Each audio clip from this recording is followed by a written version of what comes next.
Okay. Good morning. Good morning. Good morning. It's time for coffee. Trucker Cafe. Okay, let me try something while y'all are coming in.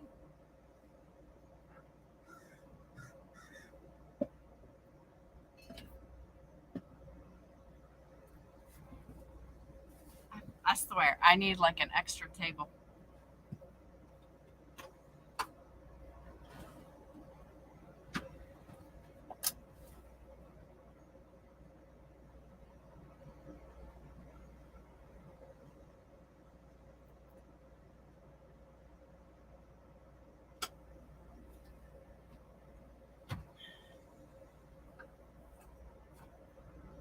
Okay. Justin Axford, good morning. Justin, grab your coffee. I'm sure you're probably busy, but wake up. Hang on, I think my white shirt is too bright. I don't know. I feel like everything's glowing in here right now. Okay. All right. CB, good morning from Nebraska. Nida's Talk. Nida, do you have do you have a new channel, apparently? The Hunsky Life? Good morning.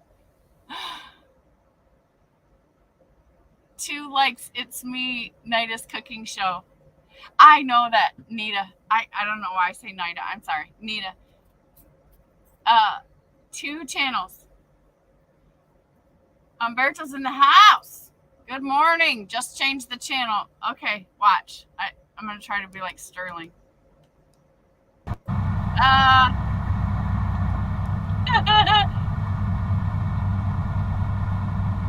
That's my change the channel. There you go. That's just for you, Umberto. Okay, so I have my fresh hot coffee.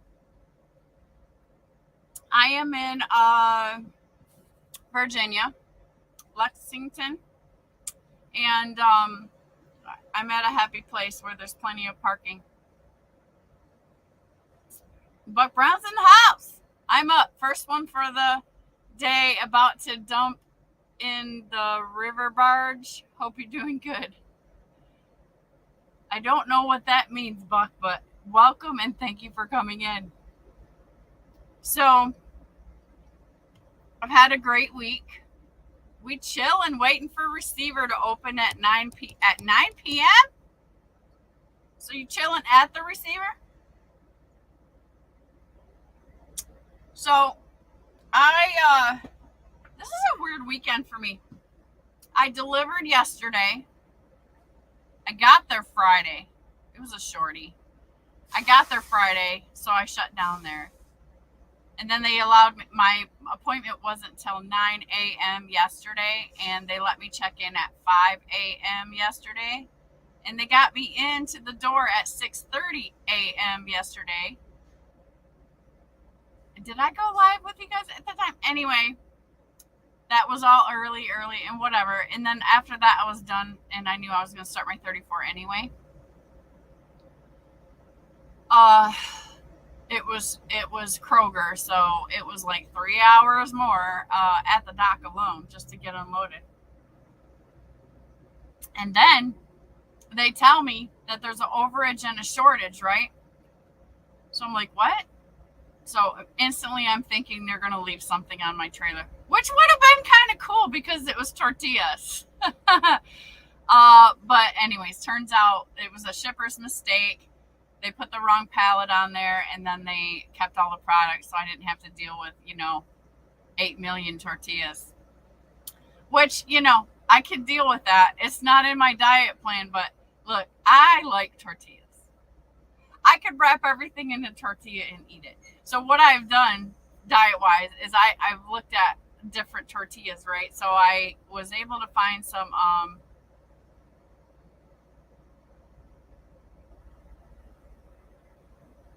what are they called? They're made out of something different. No flour. I want to say garbanzo beans tortillas, but something different like that. It's some kind of different kind of tortilla, which I'll buy again. Like something that fits into the diet that doesn't have flour in it. So again today, I'm sipping on Starbucks mixed with Black Rifle coffee. Making my own flav. Anyway, so now I'm on my 34. We pick up tomorrow morning. No, I'm sorry, tomorrow afternoon. So I'm kind of blowing out all tomorrow morning too. But it's a load that I needed. So it's gonna be okay, guys. It's gonna be okay. How was your week? Did everybody have a decent week? Did you see rates come up? Did you see fuel come up? Did you see volumes come up? That's the word on the street. All I know is I haven't skipped a beat since I've come to like trucking. I've stayed busy.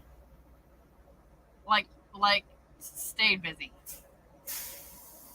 It's kind of in my mind, right? So because I came out in a lease purchase and I worked so hard on zooming in on how to do that successfully, right? Survive. Now that's how my brain works. So I realize this about myself. Like I am operating in a certain way and it works for me. And my mindset is to stay busy. And of course, you want to stay busy for your business, but the truck is a thing, right? If you're paying payments on equipment, like that will drive you. Let me see who's in. Good morning, everybody who's in, and thank you to my channel members. If you're here too, we're going to find out who's here real quick.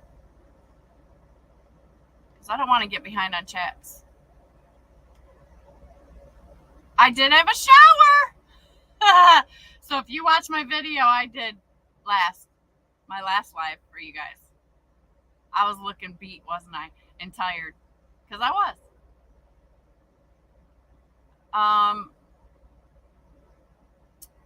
Umberto says, wow, you are very close where I used to go all the time. I'm not excited about Virginia today, and I'll tell you why. Because I have to pick up in Lynchburg. So I was at Roanoke. So if those of you who have run that area, you know there's no truck stops there. So guess what? I had to drive 45 miles out of the way to get to a truck stop to spend my 34 because there was no way in heck I was going to stop in some little parking lot and not have my shower for the week. So, yeah, I wanted to have a shower. I wanted amenities. I wanted food if I needed it. I do have food in here. And so the great thing is today that there's a Walmart down the street. And I'm just about out of groceries. And now that I'm going to be eating, I have a new diet, a new grocery list. I don't want to say it like that, like a new diet. I mean, it is a new diet, but it's not diet, right? I'm changing my food regimen for a little while so that I can focus on building muscle. So I have to increase my protein, which I have tons of meat still in the freezer up there, but I have to make a new grocery list. Nita says she's live. I need it, and I okay, because that's a different channel. I don't know. I did see something on there, but you knew I was going live this morning, so I gotta do my thing, girl. But Buck Brown says my first run of the 4. Oh yeah, those good paying loads. Buck is balling. I should call this stream that. Buck is balling. Sterling, Mr. Red Lady, as he's referred to in this live, and on this channel, he says, good morning, sister. I woke up to a terrible cold. I hope you mean the weather. Your sinuses were really messing with you yesterday, Sterling. He says 572 miles to go starting now. Okay, so Sterling's driving today on the Sunday. Chief Rayhaller's in the house, channel member. And did I miss any channel members? Let me review. CB's a channel member. Thank you guys. Thank you guys. Let me run my banner.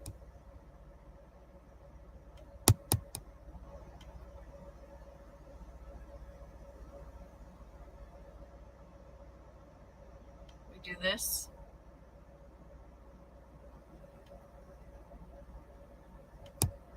Okay. Oh man, we got a lot of people in here. Thank you, all the 17 of you in here watching. Grab your coffee. That is the purpose. We're going to enjoy a coffee chat together. Observation while I'm going through this list. Been hearing a lot of truckers telling people, kind of like, I'm paraphrasing, but don't be a trucker no more. Don't come into trucking. I'm like, you get it. I get it. Larice is in the house. She says, She says, hello. Thank you for coming in, Larice. Buck Brown says, I pull end dump trailers now. Oh, so you're dumping stuff. Okay, that's pretty cool. Mr. Red Lady says, good morning, kids. If you haven't checked out his channel, it's Sterling Wheel. He does some fun stuff, some deep thoughts talks, and a lot of crap talking and jokes over there. It's getting funnier every time for me. I mean, I'm cracking up. I like Sterling's channel. It's fun. It's a good laugh, and everybody cuts loose in there. And he has control about 90% of the time. But man, yesterday's live, oh, everybody was off the chain. Buck says, I pull in. Okay, I got that one. Lance Calhoun is in house. Good morning, Lance. Thinking about buying a 2021 International. Are you liking yours? Lance, okay. Yes, I love this truck. I loved my Freightliner. I am so comfortable in this truck because I think not only is it a great machine, so workhorse wise and all that, I got the Cummins X-15 in here. Yes, it's fabulous, and it's brand new, so everything's brand new. So there's that. But this one, I don't know if the one you're trying to buy is the owner op spec or whatever, but I have many comforts in this truck because it is the diamond package that you can get with the International. That's all the padding and the cush and the extra wide beds, and which I think, I don't know if that's standard. F8 could probably tell us. Anybody that drives an International could come in and tell us. It's I've driven a Freightliner, so I just know what that was. So these beds are very large, very wide, and even the top bunk is. And then I've got little comforts like these extra thick insulated curtains. They're great. I got the big windows on the side, which yours probably does. I like it. If I were to get another truck on my fleet, I'm speaking into the future, I would want one of these. That's my opinion. I would. This is a work truck. This is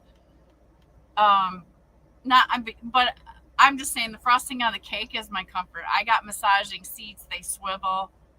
The fridge could be a little bit bigger, but I'm dealing with it. It's good. I'm making it work.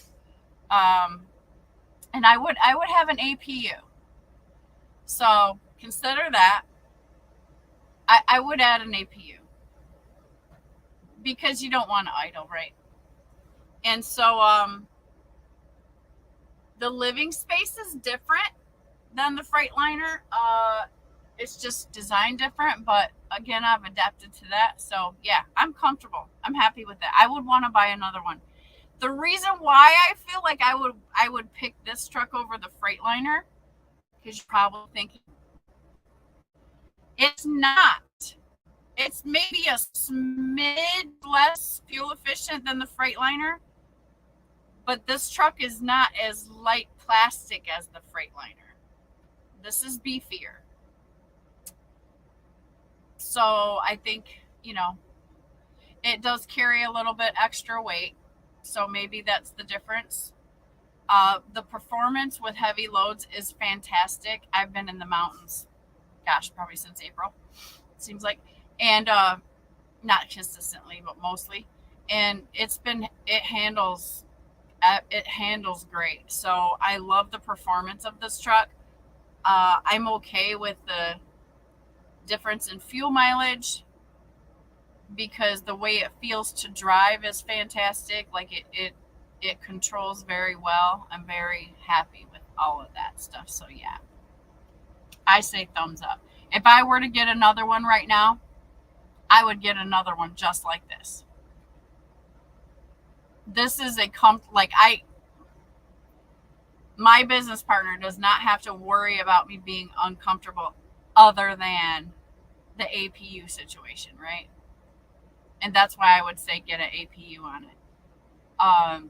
But other than that, like my seats, my sleeping area, the space in the truck for me and Dee Dee, I'm very comfortable. And me working an 11-hour day is no problem. I don't have backaches anymore. I had those in the Freightliner, and it may have been the difference in the seat, but I used to have backaches. It used to hurt to, once I was getting around hour 10, it was like, don't have that issue in this truck. My body's very comfortable. And I don't have a lot of the aches and pains that I used to have. So I don't know if that's how much of a difference that a seat makes. Some of you more seasoned drivers could tell me. Aaron Petticourt is in the house, says enjoy your 34-hour reset. Thank you, Aaron. Thank you for coming in. Who's drinking the most exotic coffee today? I want to hear about it. Umberto says I can wait to start booking loads. Ha ha ha. I'm almost 2 months doing nothing. Oh no, get that money. Look, Umberto, the weather's coming. Maximize right now. Slow down later. Slow down when the weather comes. Buck Brown says if you ever make it through Emporia, Virginia, exit 11B on 95, Sadler's Truck Stop has awesome food.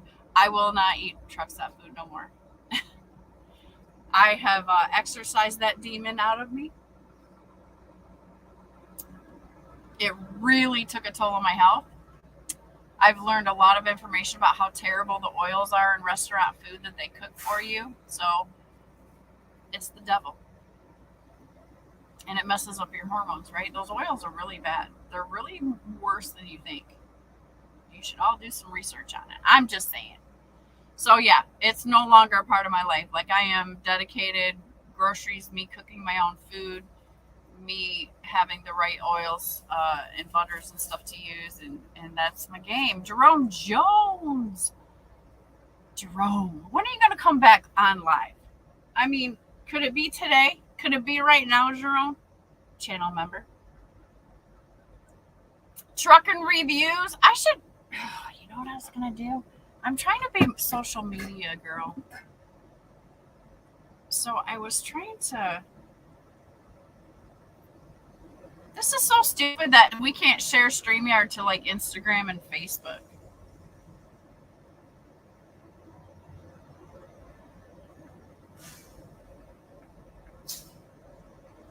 I can have guests today, by the way. If anybody's feeling froggy, let me know. Does everybody else have 8 million stinking apps that you have to live with?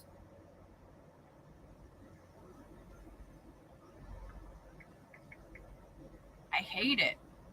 Sometimes I wonder why you guys have 2 phones now. I'm thinking, is this why? I'm trying to figure out Instagram.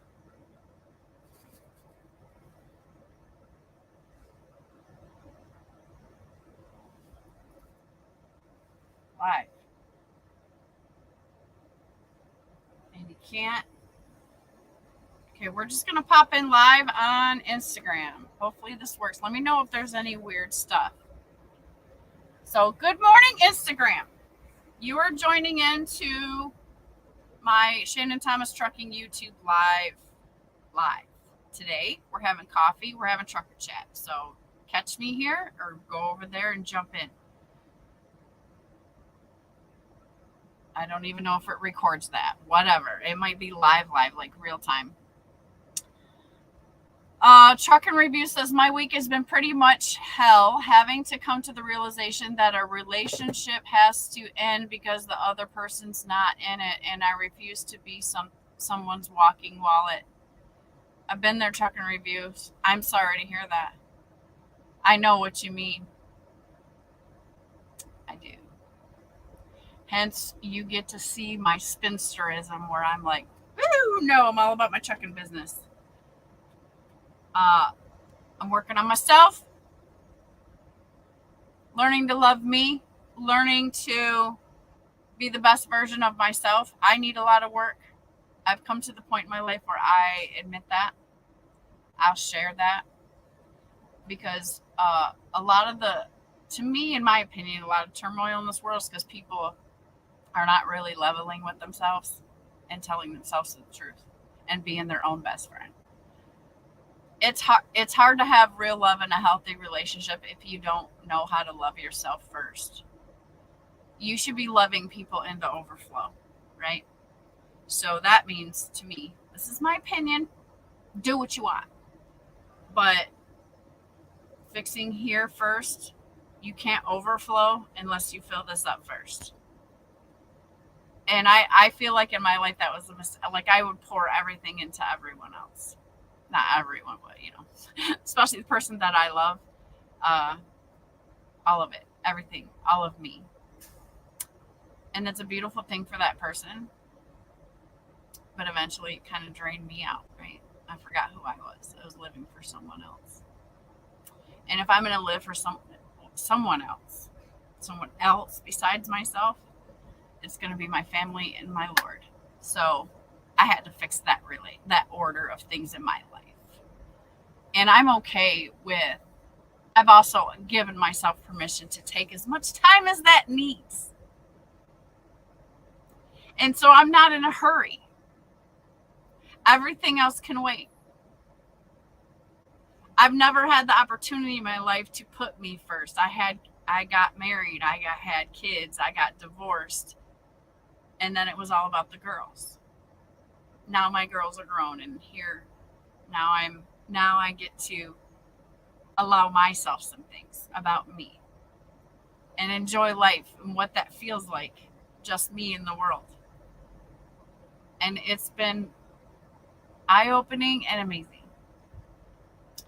So love yourself. Give yourself a chance, at least for some time in your life. Give yourself a chance with you. Yeah. Figure out what you want, who you want to be, what you want to do, what you want to make out of this gift of time that you've been given, right? So I know that hurts, Trucking Reviews. My heart goes out to you, and I'm going to tell you that it's going to be okay. CB is in the house, channel member at Sterling. He means Mr. Red Lady. I'm in on doing a live when it makes sense. Okay, CB. He makes executive decisions. The business case must be just right. I'm not mad at you for that. That's good. Buck Brown says, not to mention it's owned by the NASCAR Sadler, Elliott, and Hermie. Ah. Okay. I'll check that out one time. I don't hang out in Virginia too much. Umberto says that Virginia is good for loads back to Canada. Those of you who go to Canada.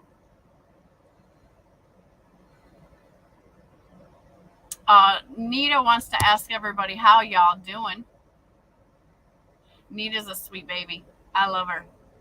I actually caught her cooking yesterday live, and she made something that looked great. And it made me very hungry. Eleanor made it in. Good morning, Eleanor. Thanks for coming in. I'm glad you just woke up. That means our timing is good. Everybody's got time to just, rub your eyes. Let's have a chat, get some coffee. Justin Axford says, did you ever get your buddy hired on at your company? Nope, because we need a truck. And that's the situation. You know the situation, Justin. So, hoping that, when like trucking decides to get another one of these, that he'll be the first candidate. I hope so, because he's a runner and he's a revenue maker, and it would be a good investment. So we just let the powers that be make the decisions that they must make, and we pray. So that's where it's at. Because he's working already, so, but hopefully that works out. That would be great. That would bless somebody's life very much. Nita says, look at Shannon, she's so pretty and fresh. I am fresh. I am bathed. I got to put on some makeup. I got to paint my little nails. I took Dee Dee out for the first morning exercise walk, and now I have some delicious warm coffee. This is my, I feel like the light is crap in here. What do? Do you get one of those LED lights that shine in your face? Anyways, this is my coffee cup. This is extra large. I like it. Cheap Freight Hauler says, heading to Texas today, channel member. Heading to Texas today is supposed to be 110 real temp. Oh, I'm going to be headed to Colorado on Monday. So I'm picking up in Virginia, and I'm going back out west. I'm starting to feel some little tiny confidence build in me about going out there. So, well, here I go again. Do you have an APU? I think you do, Chief Freight Hauler, don't you? Oh, look, someone's in my Instagram. Harborson Senior joined. Is that Barry? Barry, is that you? Where are you, Barry? Where is Barry Harborson? Thank you. Camera 1, camera 2, camera 1. Okay. I'm trying to figure this Instagram out. Don't criticize me right now. I'm trying to do both. We're on YouTube, we're on Instagram, and Instagram goes to Facebook, and I'm on Streamyard, and that's going to Facebook. Oh, phone issues. Mounting issues, Barry. I hope I didn't miss you. No, I don't. Wow. Okay. Barry Harbison snuck up on me on Instagram over here.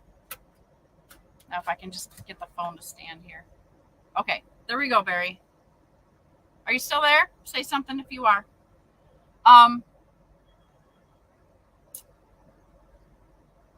Yeah, do you have an APU? Terry, oh boy, here we go. Terry bend over poop. What is that? Do I have a troll? Moderators. Is that a troll? Everybody's got their coffee. Old school, new school's in the house. Just about out of New Mexico. Okay.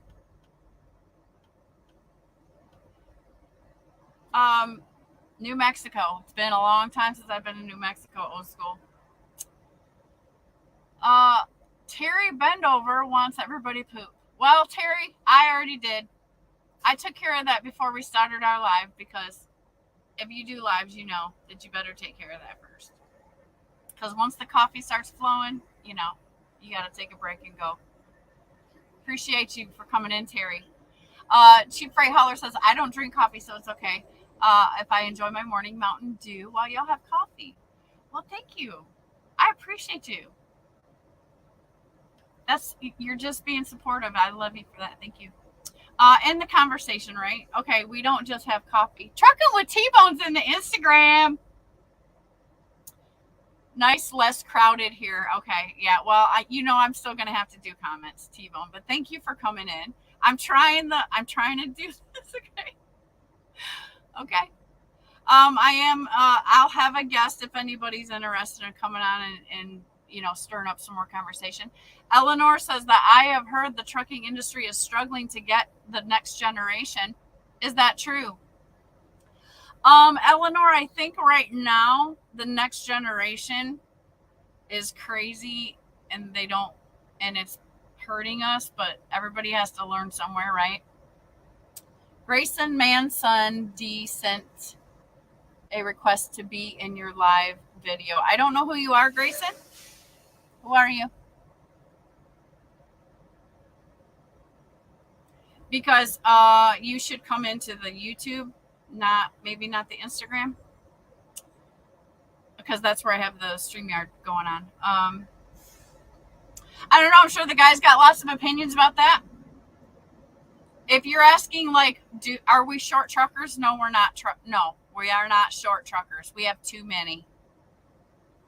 We have too many, Eleanor. So if the news is saying the next generation, I think, is out here, and there's too many of them. Would anybody agree?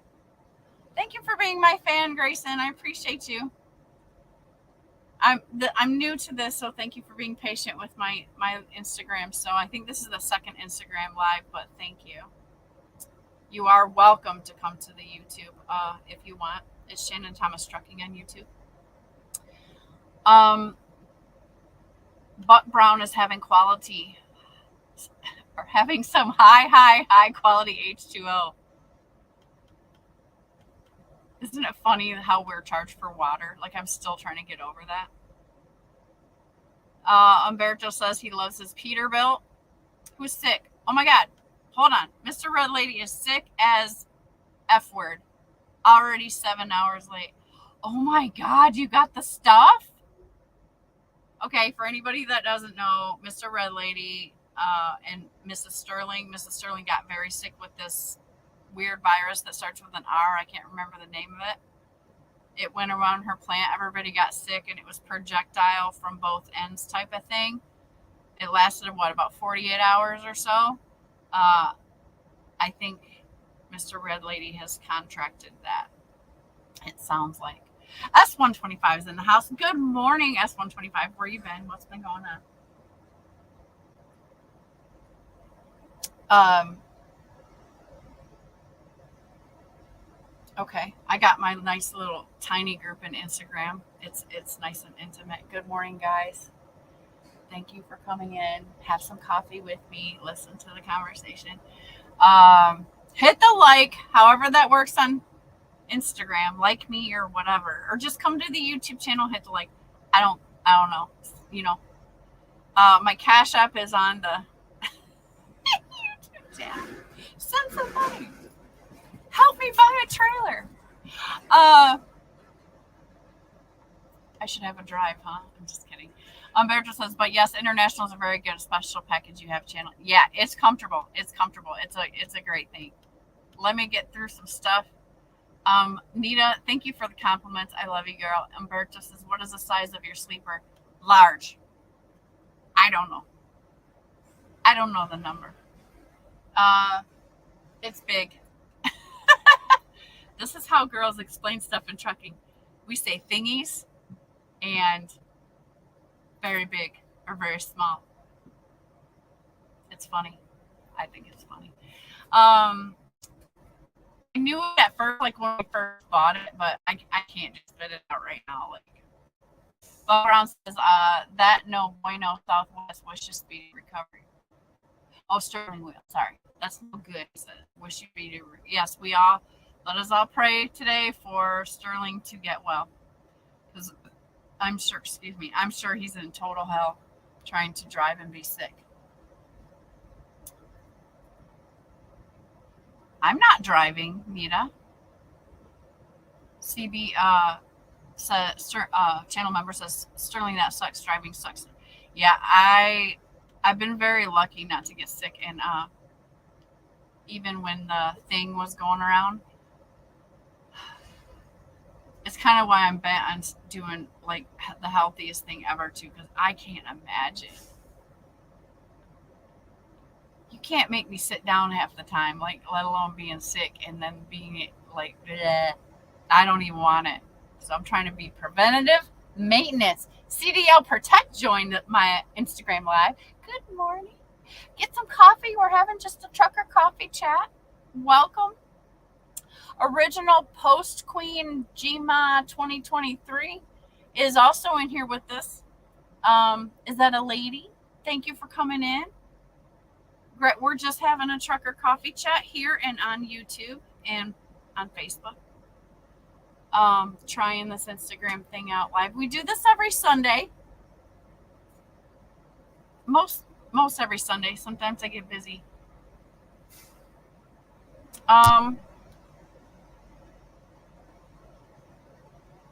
Humberto says Freight Shaker is Freight Shaker. Nothing compares to what you have now.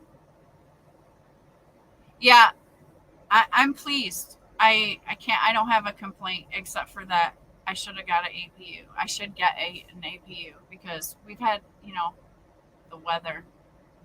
It's nothing wrong with the truck. It's just I would like an APU so I don't have to idle my truck. Good morning, CDL Protect. Thank you for joining.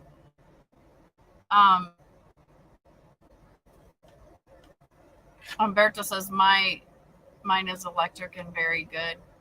Buck says do not fail for a cheap carrier APU. Oh, do not fall for a cheap carrier APU. I had a tri-pack in my first truck that was a team truck. When I first got out of CDL school and I was driving for Matrix, and so they gave us a brand new truck. That tri-pack is pretty awesome. Any thoughts? Any thoughts on APUs, guys? Opinions? I mean, I'm not ready to purchase one yet, but it's a wish that I have.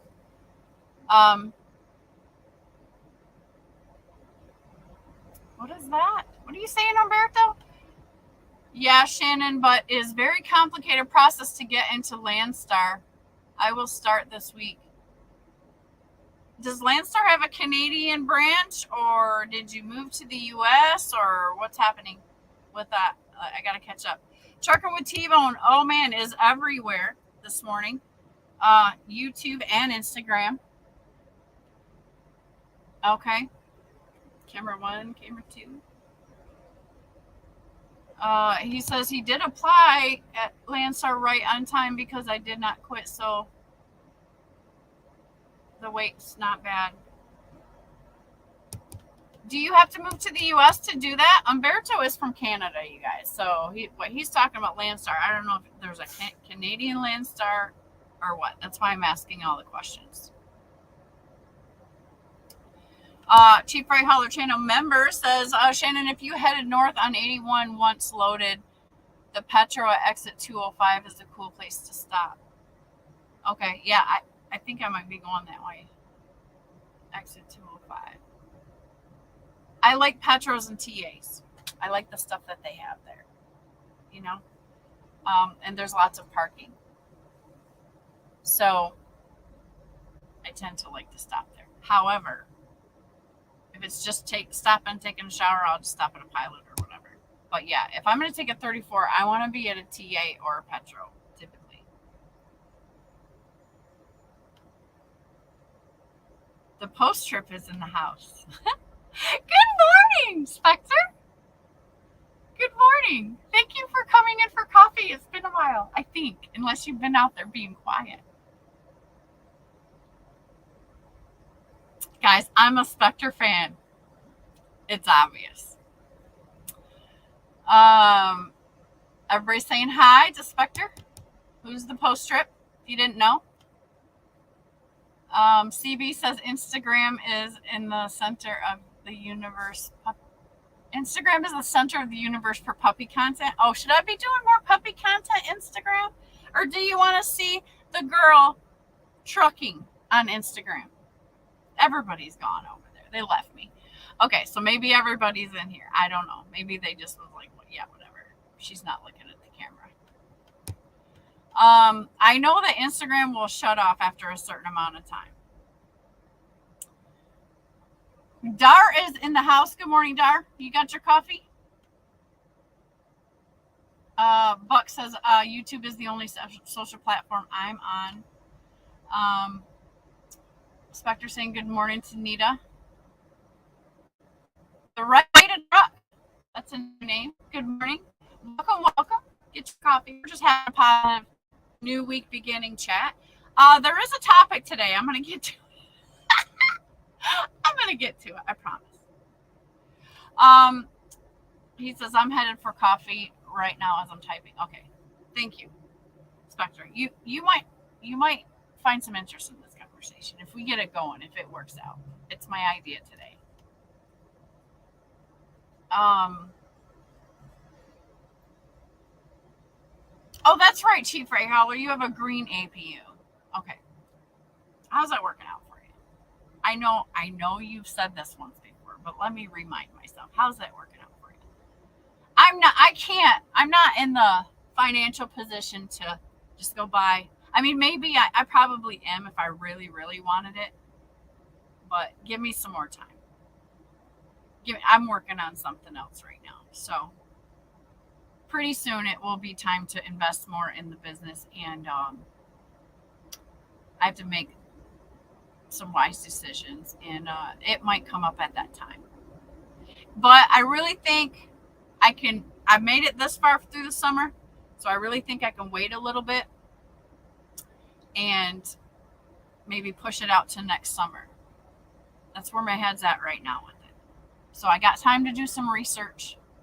I got time to talk to my business partner about it.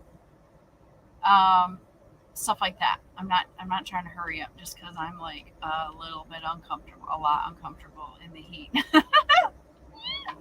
Now I am going down to Louisiana like next week, like by next weekend. You might have a different opinion coming out of my mouth then, because I'll be back in the heat. See, I've been able to stay cool a little bit for a little while. So my mood has went down about the heat. I might get back down there and be like, oh my God, I can't. Right? Who knows? Right now, though, my business boss side is like, let's push it out to next year. Let's just suck it up this year. Try not to idle, trying to tolerate it a little bit more, stuff like that. I 100% of the time keep my dog as cool as possible because she's got fur. Like, I can't imagine. It's hard enough with this head of hair. Eleanor says, that's really interesting. Thank you for sharing your perspective, Shannon. Hey, that's what we're here for, Eleanor. Coffee chat. That's what it is. Lance Calhoun is in the house as we are short truckers 2 years ago, but we're short in every worker category. Yeah. We need people to go to work. People go to work. Our volume should go up. People go to work. They can buy more stuff. Trucking will probably increase. TJ Bull of the Woods is in the house. I need a coffee, Shannon. Can you hook a brother up? Absolutely. I can't send you like a couple dollars for a coffee. Maybe I can. Maybe I can cash app you. Here, TJ. Have a drink. There you go.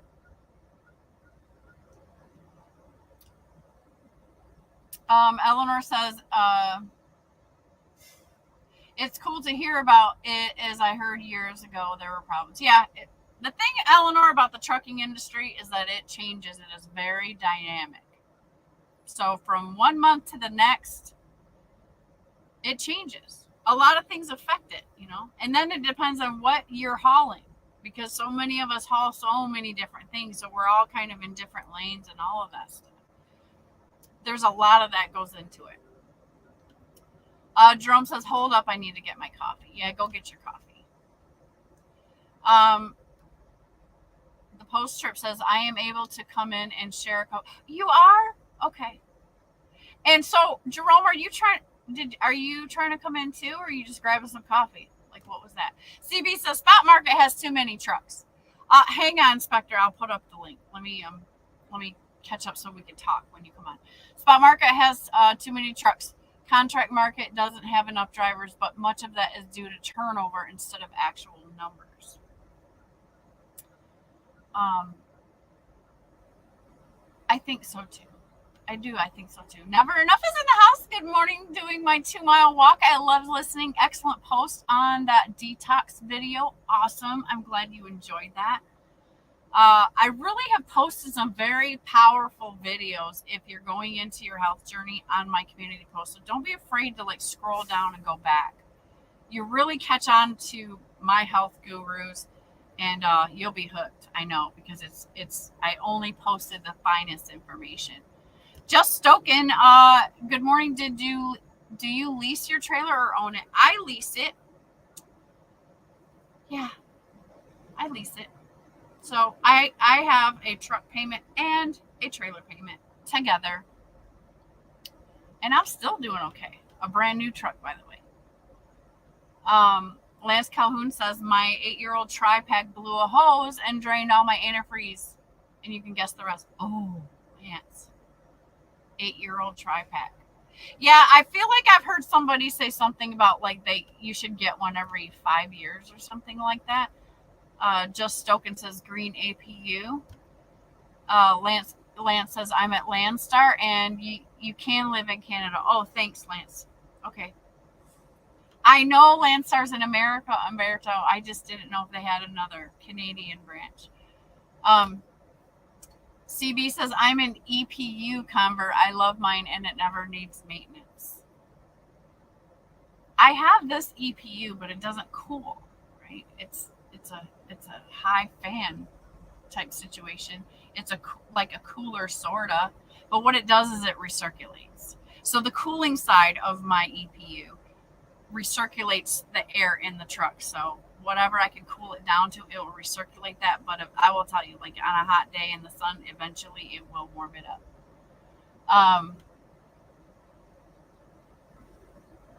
Lance says the truck overheated, causing pressure in my cooling system. Now. Oh boy. Yeah. T-Bone says that last comment was left before I went to IG. What last comment? I don't know. I passed it.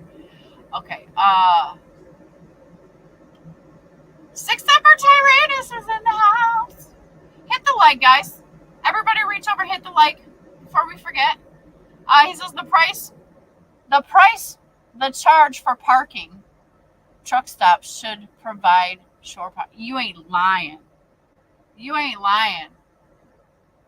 I will avoid paying for trucking at almost any cost. Even being the make a spot girl, that's me. Parking in a side spot, as long as I'm safe and it's clear from anybody who might get close to hitting me, I won't take the chance on that. I'll pay for a spot. But I try to make it a last resort because parking's getting absolutely ridiculous.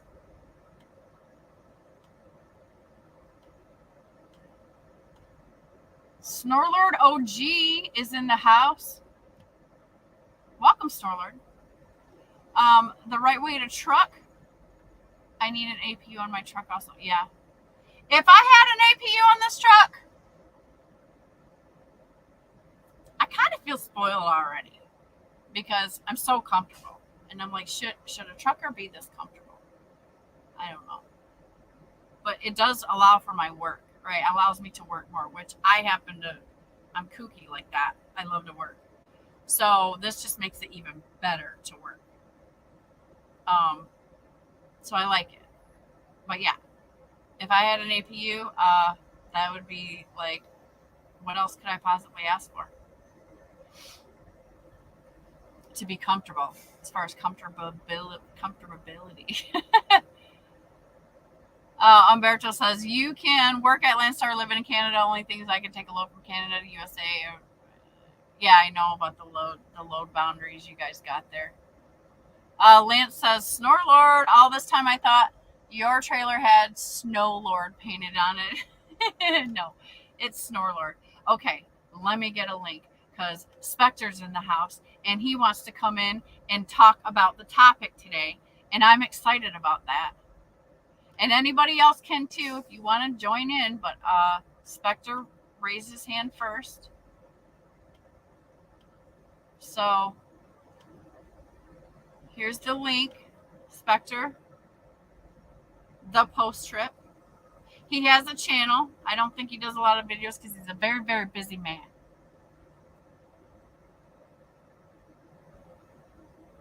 So the link went up.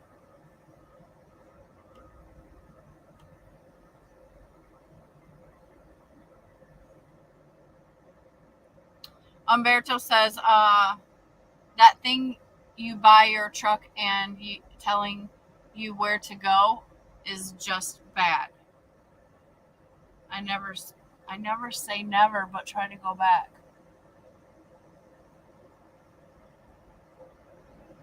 Do you mean the GPS, Umberto? You're going to have to reword that because I kind of got lost right there.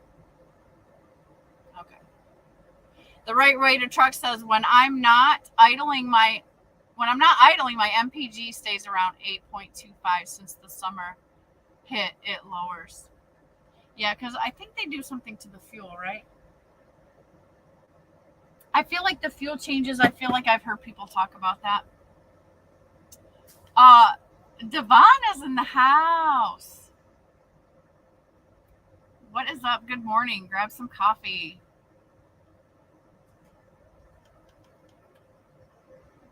Post trip, are you still coming in?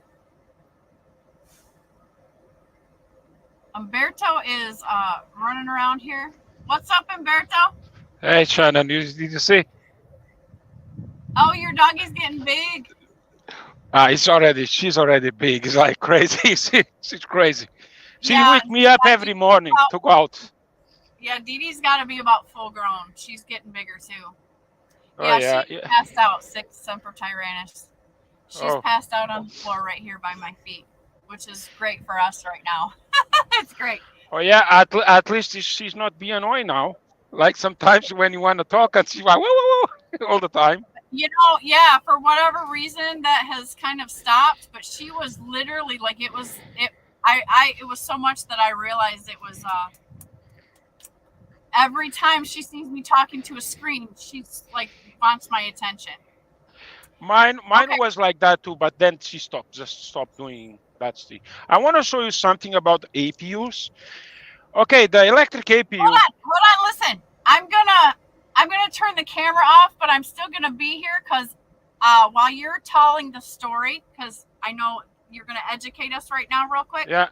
I need to take my little break, but I'm listening. I'm here. Just talk to me for a minute. Yeah, but okay, do what you have to do. I want to show you some stuff after. So the APUs, Thermo King is a good one. Actually, the truck I was going to buy did have I think was a carrier, and then this truck just come in, was a year old basically. I just like, no, I will take this one. But for the other people, if they are here, I can show. 1 sec, let me change the camera. Front camera, facing, I think is this one. Yeah, I think it's this one. Everybody can see?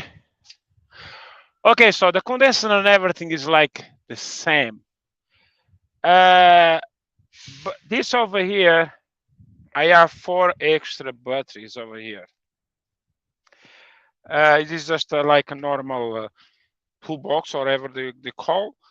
And they just plug it in 4 extra batteries, plus he has some kind of device that do not allow when these batteries go down, do not allow the other ones go down too. And one thing I love on this thing, this system, one thing I love on this system is when you need it to turn the truck and your main batteries, they are down, like for a couple times these batteries, they are like, one time was 10.9 volts, another one was 10.7, and then was like 11. The truck can crack very, very, very easily because they will take the energy from the other batteries to that one. This way allows the truck just to to start the engine with no problem.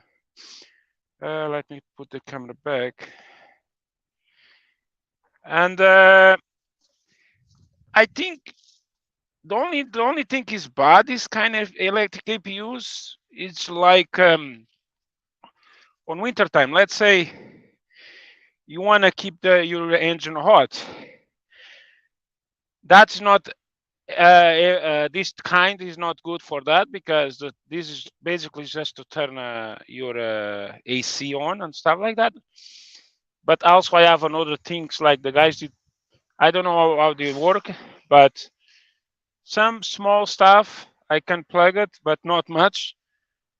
And it was last week, Peterbilt did install Webasto on an engine. I don't know how that works, but he told me, so this way when you turn on the Webasto on your slipper, the Webasto on the engine will turn on also. But he told me, if you don't want to turn on, you just have to unplug the fuse. He told me what it is. I don't like that kind of thing, just unplug the fuse if I don't want to turn on the front Webasto.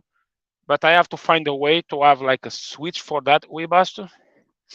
Because sometimes, let's say October, December, is some areas still not way too hot. It's too hot like to you to sleep maybe. Sorry, too cold, but it's not too cold for the engine still. So what I suggest to everybody, if you guys don't have the money or don't want to expend, like, I don't know, I think now Thermo King is like 25,000 US dollars. Just get it something like that, like because this thing lasts 10 hours. Like you sleeping, like let's say you're driving 10, 11 hours, and then you stop the truck, and this thing on summertime lasts at least 10 hours, 8 hours, depend. Well, let's say if it's way too hot, let's say 9 hours. Let's say 9 hours. I did not have all of that experience yet. The only experience I did have was now I did go travel 360 miles from Montreal to Toronto when I did go to Kingston first to do the inspection of the truck for Landstar. Yeah, if you want to go to Landstar, if your truck are new or no, doesn't matter. You need, or even basically new, you still need to go to do a Landstar inspection, at least in Canada. I don't know why. And then they give you this sticker, and then they come here, and then they give you this sticker, even if your truck are new.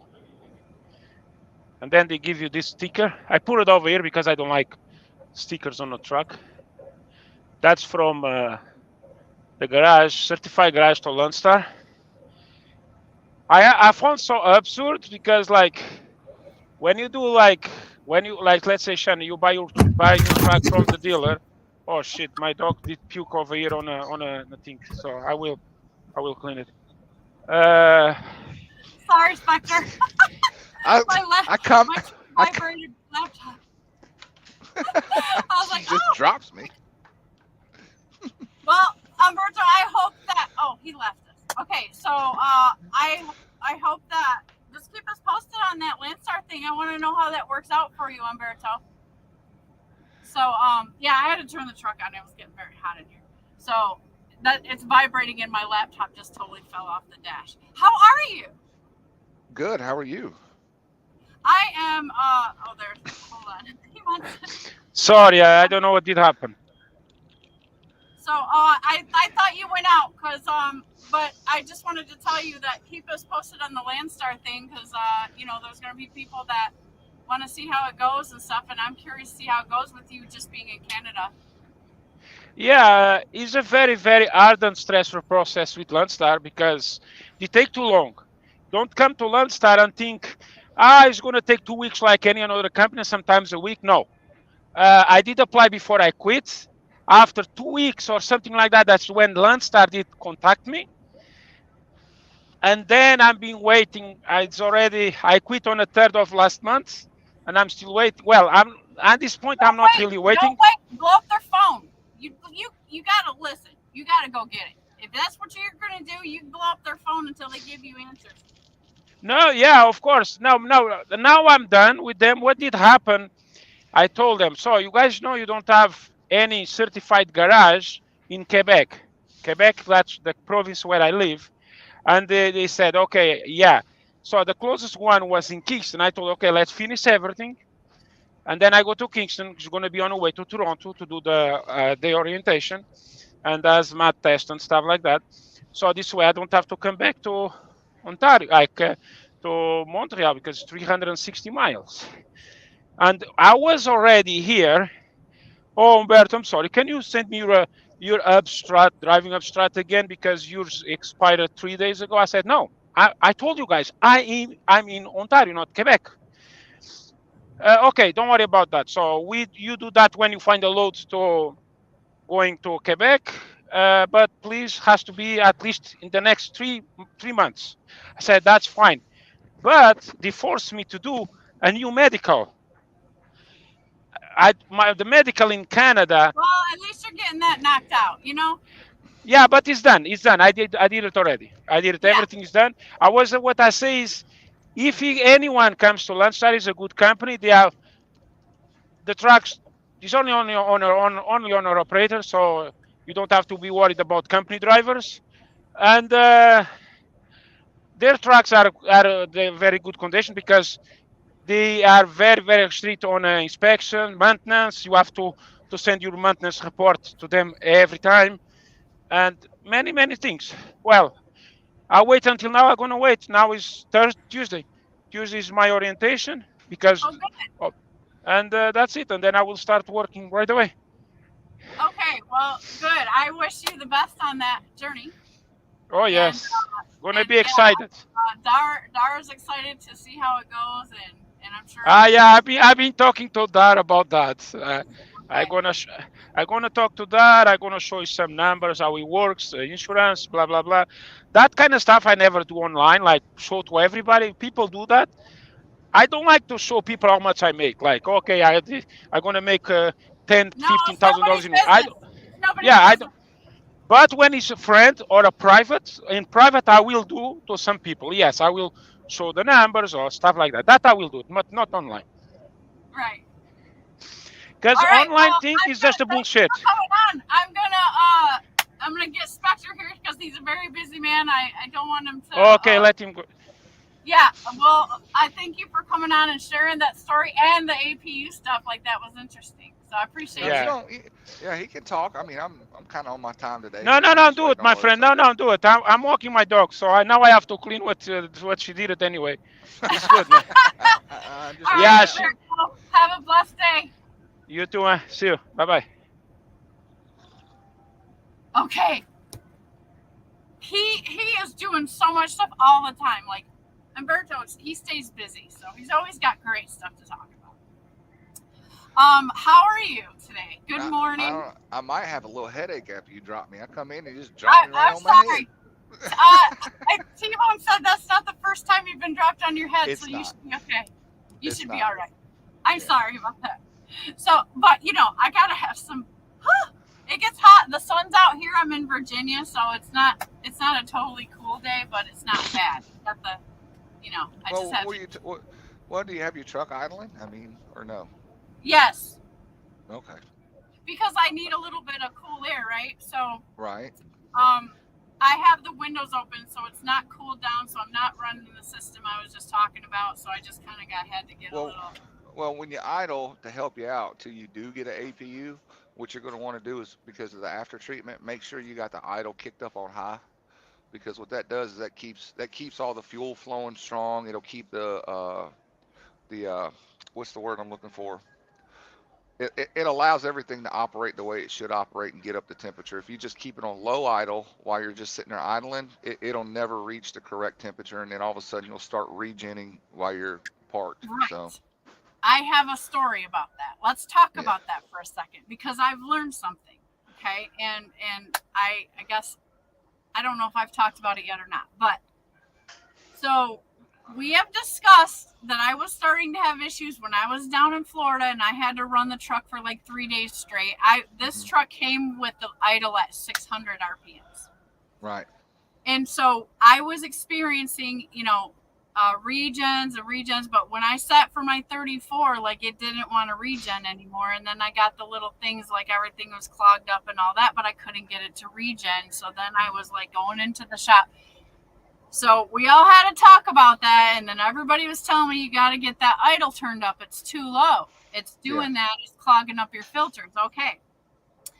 So from there, skip ahead a little bit of time. Like I took it for a drive on the interstate, and for about, because I was on my way to the dealership, I thought I was having a problem.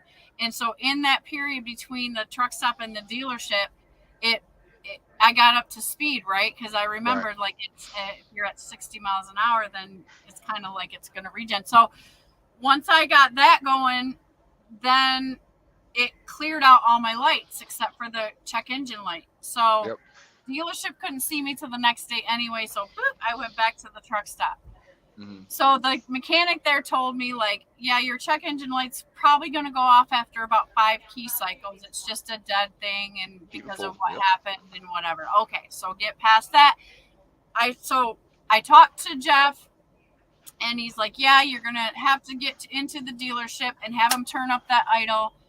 We had to make sure it wasn't going to void the warranty, so I just couldn't have anybody just do it. So we had to check the warranty, so I needed to go to the dealership. Okay, so then I went to Denver to the dealership, and we did all that. And so this is the part you don't know. So they hooked up the computer. They talked to Jeff. Jeff said, I want it turned up to 1200. And so that's what we were going to do. They hooked up the computer to it. And the computer, and I seen it for my own eyes, the computer would only allow them to change it to either 600 or 800. That's fine. Okay, so I had him turn it up to 800. So now when we idle, we're idling at 800. The function's supposed to be in here for me to adjust the idle, but while we were at that visit, like I asked them, I said, can you show me how I can adjust it? And they could not. All right. They said it's not enabled, or it's not in here, or whatever. So I have no way to adjust it. And now it's set at 8. You got international, right? Yes, sir. All right. Usually when you go to set the idle, it's like if you're parked, and most mechanics don't know how to do it. It's like you see it at the Freightliners and stuff all the time too. It's just because they never do it. Look, golly, man. You know, the stash goes down. It's not flat. So have you tried with on your steering wheel with the cruise control and stuff like that?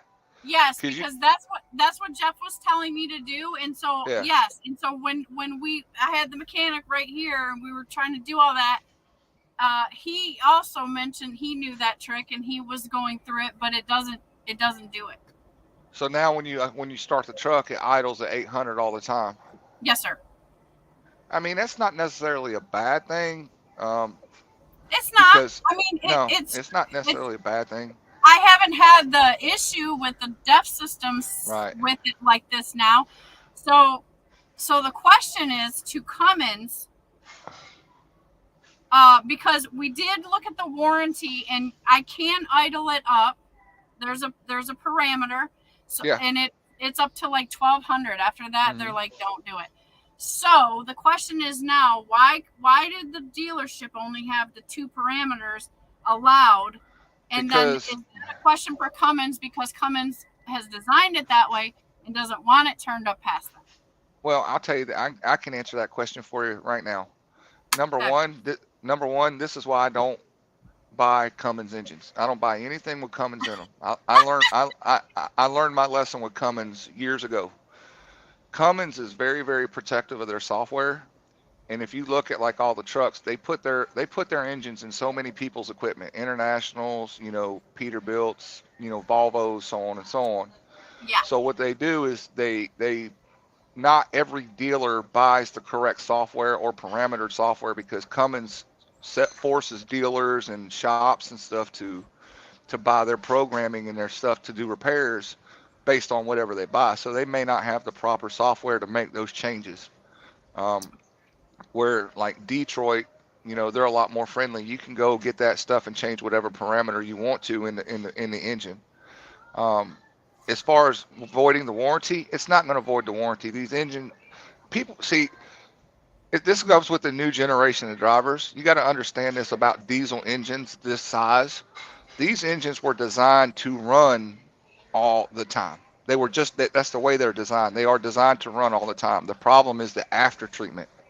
So like that doser valve, right? The whole thing about the what makes the after treatment work properly is, which most people don't realize how hot it gets. If you have your truck regened again, let you watch the computer in the program that's diagnosing it. It will show you how hot it is getting inside of that one box. The one box that sits under your passenger seat, it's made of magnesium inside.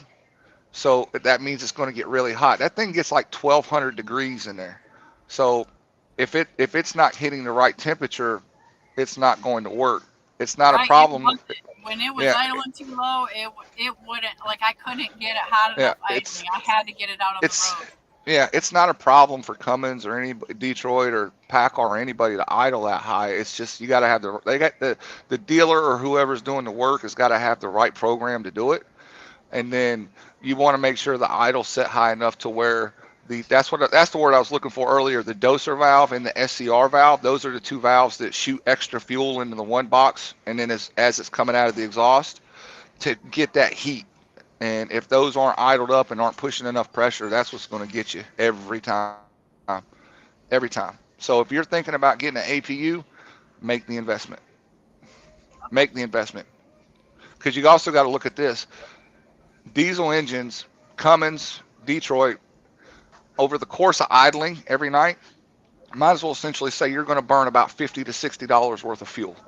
All right, you're looking at about, and where an APU, I think it's 10 gallons. I think it'll burn like 10 gallons if you idle your engine. Okay, if you idle your engine, you're going to burn about 10 gallons over the course of a 10-hour break. With an APU, you're going to burn about 1 gallon over the course of that 10-hour break. That's my business case. So yes. To me, that's like, okay, that is a no-brainer. Why I need to get an APU. Like that is my like, yes, you know what I mean? I'm just I'm trying to see if this weather is cooled down now and if I can just not idle, right? So when I have to do something like that, I've been making it smaller instead of just relaxing and letting it idle. I'm just like, I'm trying not to make it idle, and I'm trying to just take more sacrifice on my body. I could tell you right now, what you don't. I've been through your situation.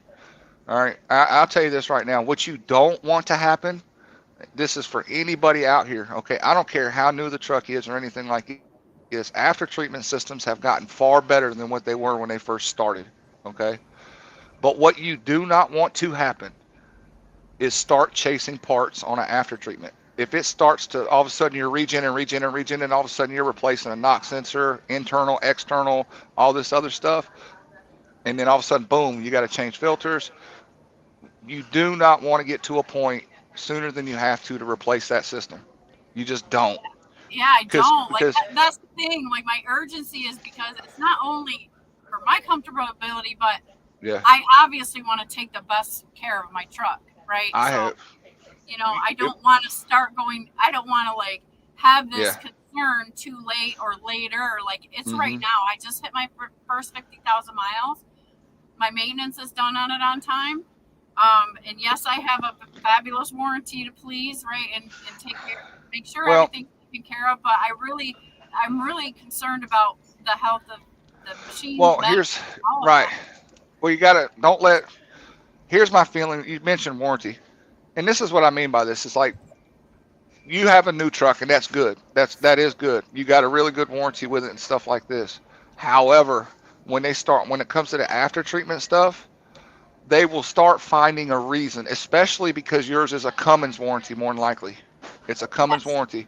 I'm going to tell you right here, let me tell you this is another problem with Cummins, okay?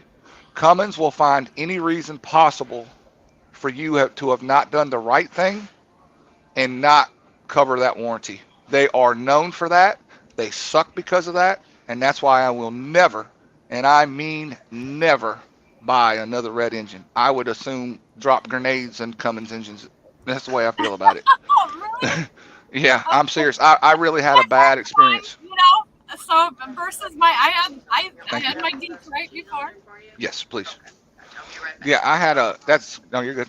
That's my experience with Cummins. I had a really bad experience with Cummins, um, and I got through it, and I swore from that day that I would never buy another one of their engines. Never, never will I ever buy another one of their engines. So, So what is there one deciding factor that you're like, oh hell no, because of this one thing, or just all together? well, let's put it this way. I had just bought a truck. It was my second truck. I bought it. I had a driver that was driving it, and we had some problems. So I had to have it rebuilt way ahead of schedule. I had the engine rebuilt by Cummins. Okay. When I went down to go pick it up, and no more sooner than I left the parking lot, right? As soon as I left the parking lot, the truck lit up like a Christmas tree. It was just shaking, rattling. I mean, it was bad. It was real bad. So I basically turned it right around, right in the middle of the road, went back into that Cummins shop. What had happened was the master I'm just going to summarize it, okay? Thank you. Okay. Um, I need silverware. And then what happened was, after they did their investigation, I even made them go back and look at the cameras in the shop. The master tech had left a guy alone that he was working with that was helping him do this rebuild. They put the gearing on the front of the engine in backwards. Cummins refused to pay it even with that stuff, so I had to pay for them to fix their problem. And at that point in time, I said, if you do not stand behind your trained people, your master techs, or your work, I will never, and I mean never, buy another Cummins engine. And I stand by that today. I won't do it. I will not do it. And Well, I I've known several people that have had to have stuff done to their engines, and Cummins won't cover it. They'll find a reason not to. Just won't. oh, well, I'm gonna try my best to be like, make sure that we do everything how what the letter Yeah. says, Well, as much as I can, and I definitely want this truck to last me, right? yeah. Well, it I'm brings me back to that point is, you mentioned warranty. I don't want you to, warranties are good. Okay. They are good. I don't want you to get so comfortable with that warranty that you don't do the right thing, and that you don't prepare yourself for it, because you got to look at a warranty like this. Warranties are no different. It's just got a different name, right? Than an Right, insurance policy. That's all it is. A right. warranty is nothing more than an insurance policy with a different name on it. They don't have to cover something under warranty. That's what I was saying. It's just like a car wreck, right? We pay for insurance on our personal vehicles or wherever else in our life. Just because we hit something or somebody hits us does not mean that insurance company is going to cover it. It's the same thing with a warranty. So don't get so Right. comfortable No, with a warranty. because Yeah, financially, yes, I want to be prepared for whatever, right? So, yeah, to me, like, yes, we have it. It's great. It's great for my business. It is a yep, protection for my business. At the same yep, time, though, I still, in my practice, I still need to practice keeping a maintenance account for hmm whatever, right? That's my emergency account. I've always had, I had to do that with my dart truck, yeah, and I was thankful because it is a good practice. You yep, just put some away every time you get paid off a load, and you keep it in a maintenance fund. yep, And because it doesn't matter, because anytime you could have to pay a towing bill, that my stuff's not covered. Like, I'm gonna have to pay a towing bill if I pop a bunch of tires, or somebody comes up and goes crazy and slices all my tires. I hmm might have to get all tires at once. right, Anything can happen. So yeah, and I need to have that money behind me, or it's just not smart. I'm not, yeah. So that's always gonna be my business practice, whether we're Well, covered or not. and you have to learn to adjust it as things change. Like, what's the worst case in your truck? What's the worst case scenario that could happen? What's the worst repair you could have to go through? There's two of them. Um, that I would be responsible for? Yeah. I guess like I would think belts, water Nope. pump maybe. No, Nope. my water pump's covered. See this is where that comfortability with that warranty comes into place. What do you think if you have the standard Cummins warranty? I can tell you right now. What do you think your two most dangerous repairs would be right now? Worst case scenario. On the motor you're talking about? I'm sorry, I was thinking about like the whole truck. Yep. Okay, so I guess a piston or a head gasket, something like that. Yep. I think. It'd be a rebuild. It would be a rebuild or an end frame. Because if you look at their if you look at their warranty, they got little things that can catch you, okay? If something fails or whatever, they're not going to be responsible if something else fails. It says it clear as day in it. However, just so you can prepare, you ought to look into and research what it costs to rebuild that IS X-15.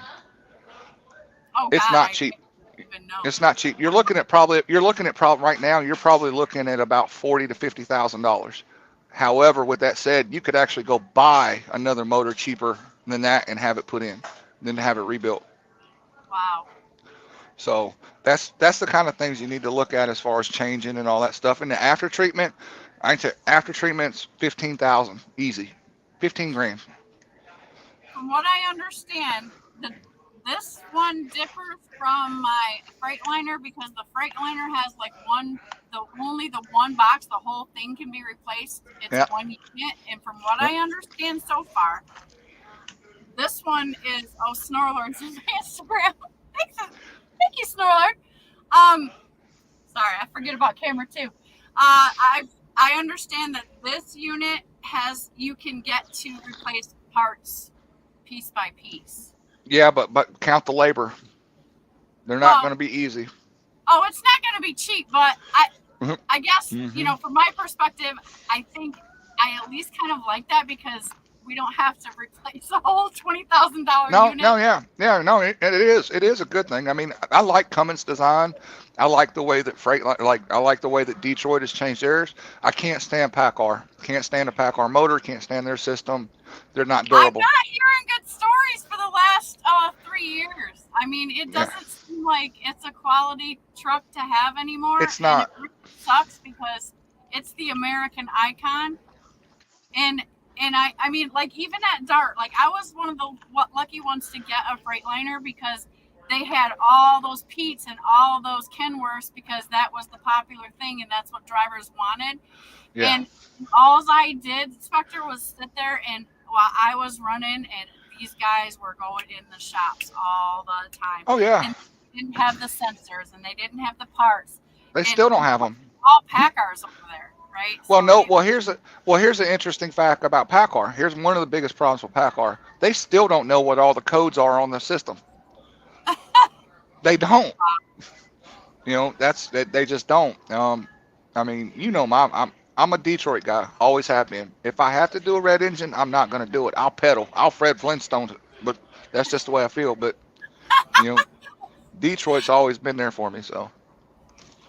I was happy, I loved my Freightliner. I would never say anything and tell people not to get one, that's for sure. That truck was great. I loved it very much. It was very hard to emotionally detach myself from my Freightliner. Right. But I'm happy. I'm very happy with this truck too. Like it's been great for me. And I am going to keep trying my best to take very good care of it to keep it great for me. Good. I like the way it handles, a lot, like especially heavyweight. Like it's different than my Freightliner handled it. But it's very, to me, feeling wise, it feels like it has more control over the load when it's heavier. Right. That's kind of the only way I can think to explain it. So it feels good is what I'm getting at. Like, right? It feels like I got that control. Yep. International's come a long way. I mean, they have come a very long way. I'm glad that they got away from the whole max force line of engine. I'm glad they got away from that. I know why they tried to do it. I do. I know why. I mean, they tried to be the first to the market with a good running engine that was based off of a cat block. That's why they did it.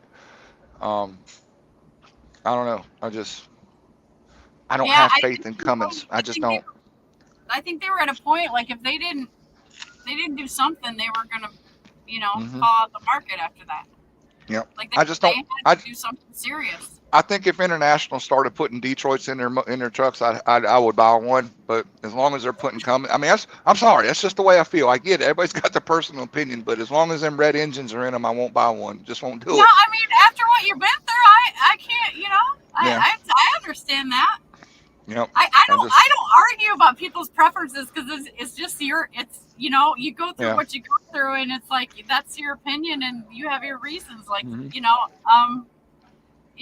doesn't mean I gotta argue about it. It's like, well, I am hopefully gonna be not in that situation. Well, let's talk. Okay, well, let's go to talk about APUs. You were talking about APUs. Yes. Between the Carrier and the Thermo King and the Green and an electric, right? I've had a Carrier. I've had the Tri-Pack. I have tried a Green, and I've seen how it works. I have not, and I've got a buddy that has an electric one. I can tell you right now, he's not a fan of the electric. Between the Carrier and the Tri-Pack is going to win because Carrier, they use electric heat on their units, and to me, the cooling on the Carrier is not high enough. It don't keep up, especially in the peak of the summertime. But between the Green and the Tri-Pack, that's a tough one. I mean, the Tri-Packs will cool better. They have a higher, for some reason, they just get cold. They get real cold. But the Green APUs, they have a lot of air movement, and that's one thing I do like. I mean, it's like having a home air conditioner in your truck. But for some reason, they just don't feel as cold. They don't feel as cold as the Tri-Packs. So it's kind of one or the other. Is it because you explain it that way? Like it makes me think, okay, why? Because you don't install any extra ducting or nothing for that, right? Well, it's the BTUs is what it is. It's the movement, right? The fans and all that stuff.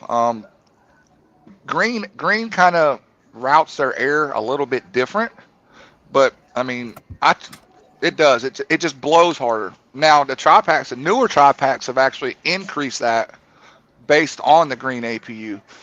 The other upside to Green APU is this: you can do all the repairs on a Green APU yourself just by going to any auto parts store. They give you an entire parts list. Yeah, they give you an entire parts list. Like it uses a Nissan alternator, and it's a very simple system based on the same generator, the same Kubota generator, engine, motor, and stuff for it. Very easy to repair, very easy to maintain. To me, they just haven't quite been out long enough to really get a good feel of it. Some people like them. Some people have got horror stories about them. But the Tri-Packs, they've been around and they've improved. So that's what I'm saying. Like if I know anyone, it's the Tri-Pack because I had one when I first come out of CDL school, and that thing was abused. Yeah. We took loads from Michigan to Laredo and El Paso, and that's all we did was run back and forth. And so in the hottest of hots, that thing rocked all the time. Like it was new, but still, it was like, okay, well, I like it. It didn't matter how hot it was outside. Like it did its job. So it was super hot down there. So that's my experience with having one. My Freightliner didn't have one.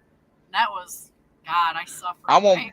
I only have one truck without an APU on it, and that's my older Western Star with the Series 60 in it. Yeah. But I will not buy an after treatment truck without an APU because I have had to replace a after treatment system. I won't do it. It's not worth it. It's not worth having it. No, I think it pays for itself, right? Even just in fuel and then the wear and tear of idle, and all of that, right? Well, like that's what I'm saying. Yeah. Like it's.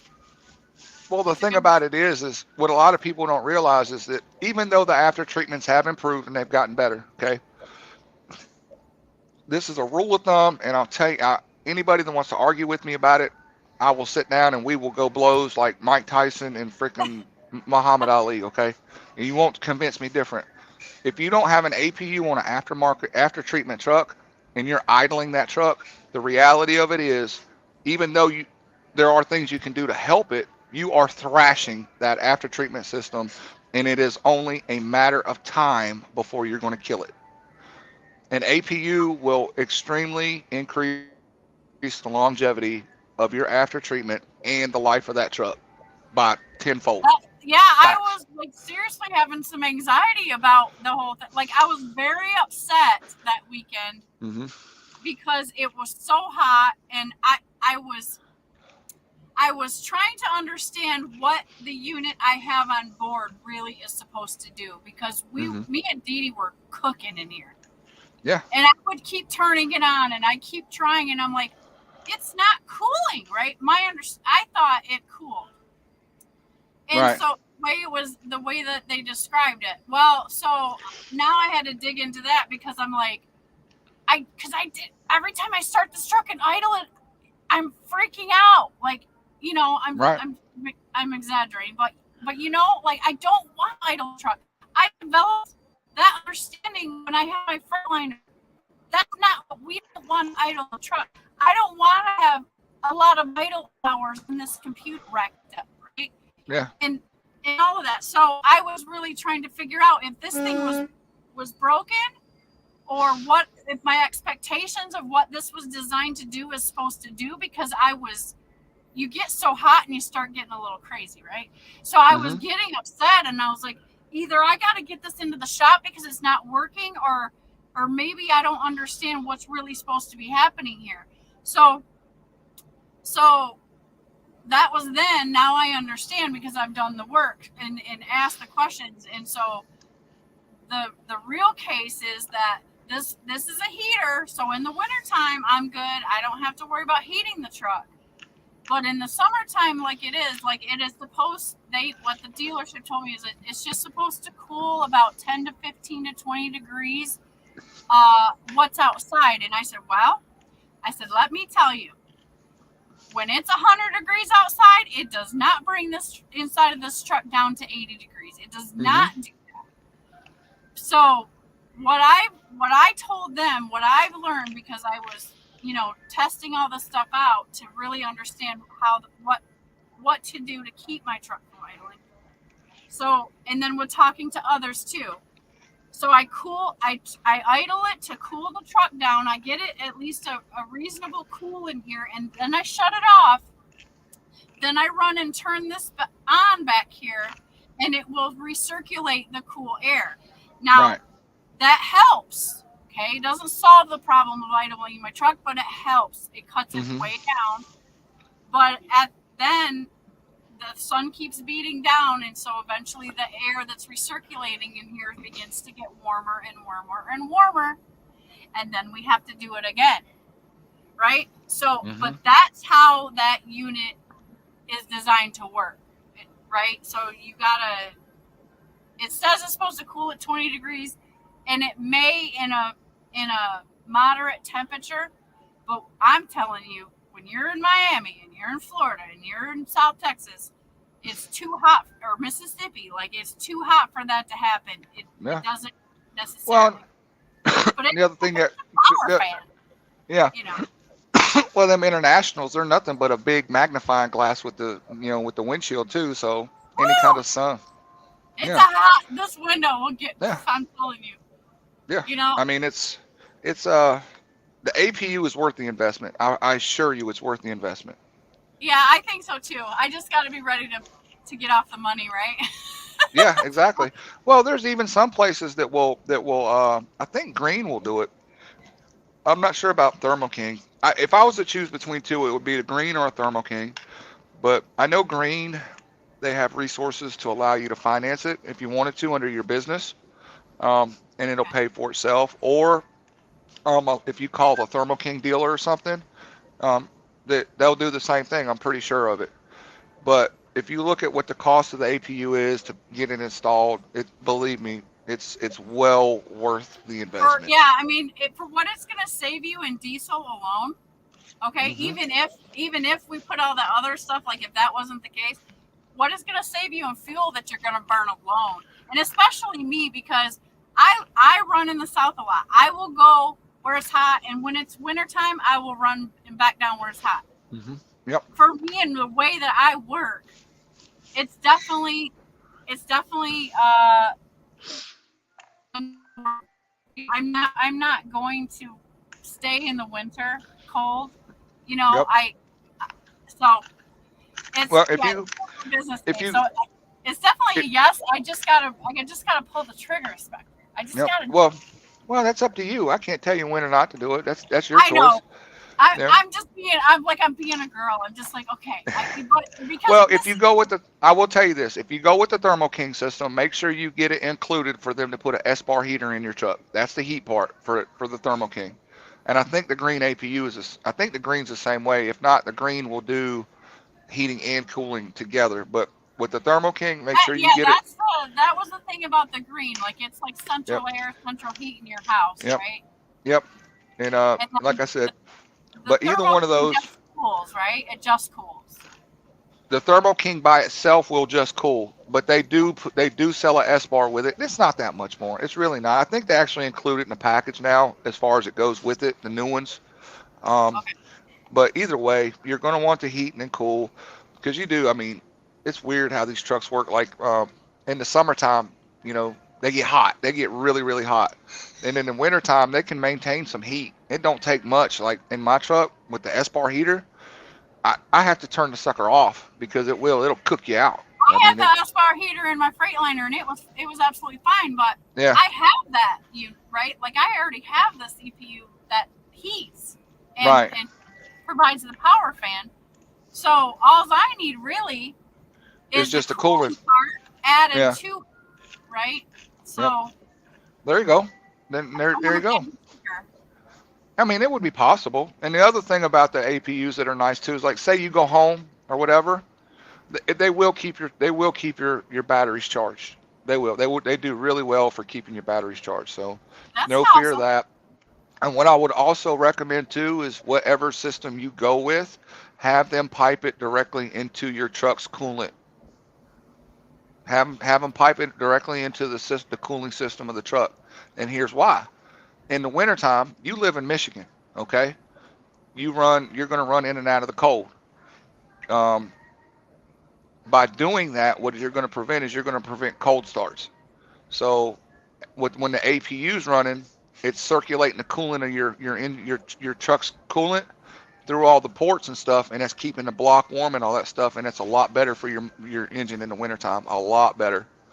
There's no Because cold that's why start. you plug it in, right? When you go home, you plug it in to keep the Yeah. block warm. Well, you have a block heat. Yeah, yeah. Some trucks have block heaters. I don't know if yours does or not. Some do. I got the shore power and the block heater. Yeah. But that's where an APU, if you're on the road, you can't plug it in if you're on the road. Right. So while So you're running the APU on your 10-hour break, it's keeping that block warm in the wintertime. Boom, cranks right up. awesome. Yeah. See, look at all the pro lists that we have developed. Like I got more reasons why I need to invest in that. Yeah. I mean, I knew it was. I had already decided, anyways. It's just like, okay, financially, how do I how and when and right now, and of course, I don't make a move without talking to Jeff about anything Yeah. I'm trying to do, and he's so busy, and I stay so busy. So it's just like, I just have been thinking about Greg Zimmer. Holy smokes, Spectre! I'm sorry, I just got distracted. No, Greg Zimmer just you're did fine. super chat. You're fine. I'm just sitting here eating my breakfast and enjoying the conversation. So. No, I'm happy to have breakfast with you. I haven't seen you in a while, so, and I know you're busy, so I never and I know you're doing the thing, but I appreciate your time when you do get to come in and hang out with me. I enjoy it. Yeah, I enjoy it. no, I'm trying to have interesting. I'm trying to be more interesting. I'm trying to do this thing right. So I have this big goal, like, okay, if I can be YouTube person that can make a difference or be interesting and all of this, Because sometimes I get complacent with what I'm doing, and then people have to remind me, like, Shannon, do you realize you're a girl running spot market? Like that's not common, right? Like I can capitalize off of showing what that means. I just, so I forget stuff like that. But I'm like, hey, what would be my goal is if this channel and everything that I can do with it can grow, and then it will be my extra stream of income that will pay off my pretty truck.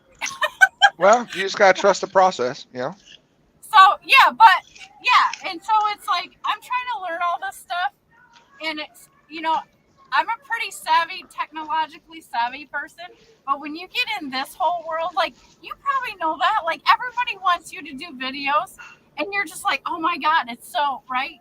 It's like it's an extra job that you don't necessarily. Well, no, you bring up a good point. You're right. It's like it goes back to what you were saying. I got to a point where, with what happened to me, how I came about, how my story came about, everybody was tugging and pulling, wanting me to do videos for this, and this, right? Yeah. And it just gets to a point in your life where you're like, enough. I got to have time for me. I got to have time for my family and so on. So you have to make a decision. Like you said, it turns into another job. And for me personally, I'm so busy as it is that when I get a moment to myself, I want to go sit up under a tree and hug on it for a little bit because that's just the way the day's gone. You know what I'm saying? No, I understand. So, I understand. Like it's just like that's what it is. But it's like, and I will say this. Thank you to everybody and all of your support, because I've at least grown this far with pretty much just managing one main video live like this a week, right? Yeah. I try to stick to Sunday, and then I try to get creative and throw in some off the wall stuff in between, but it's not consistent. So I can at least say that with this effort, which they always tell you should be doing more and more and more.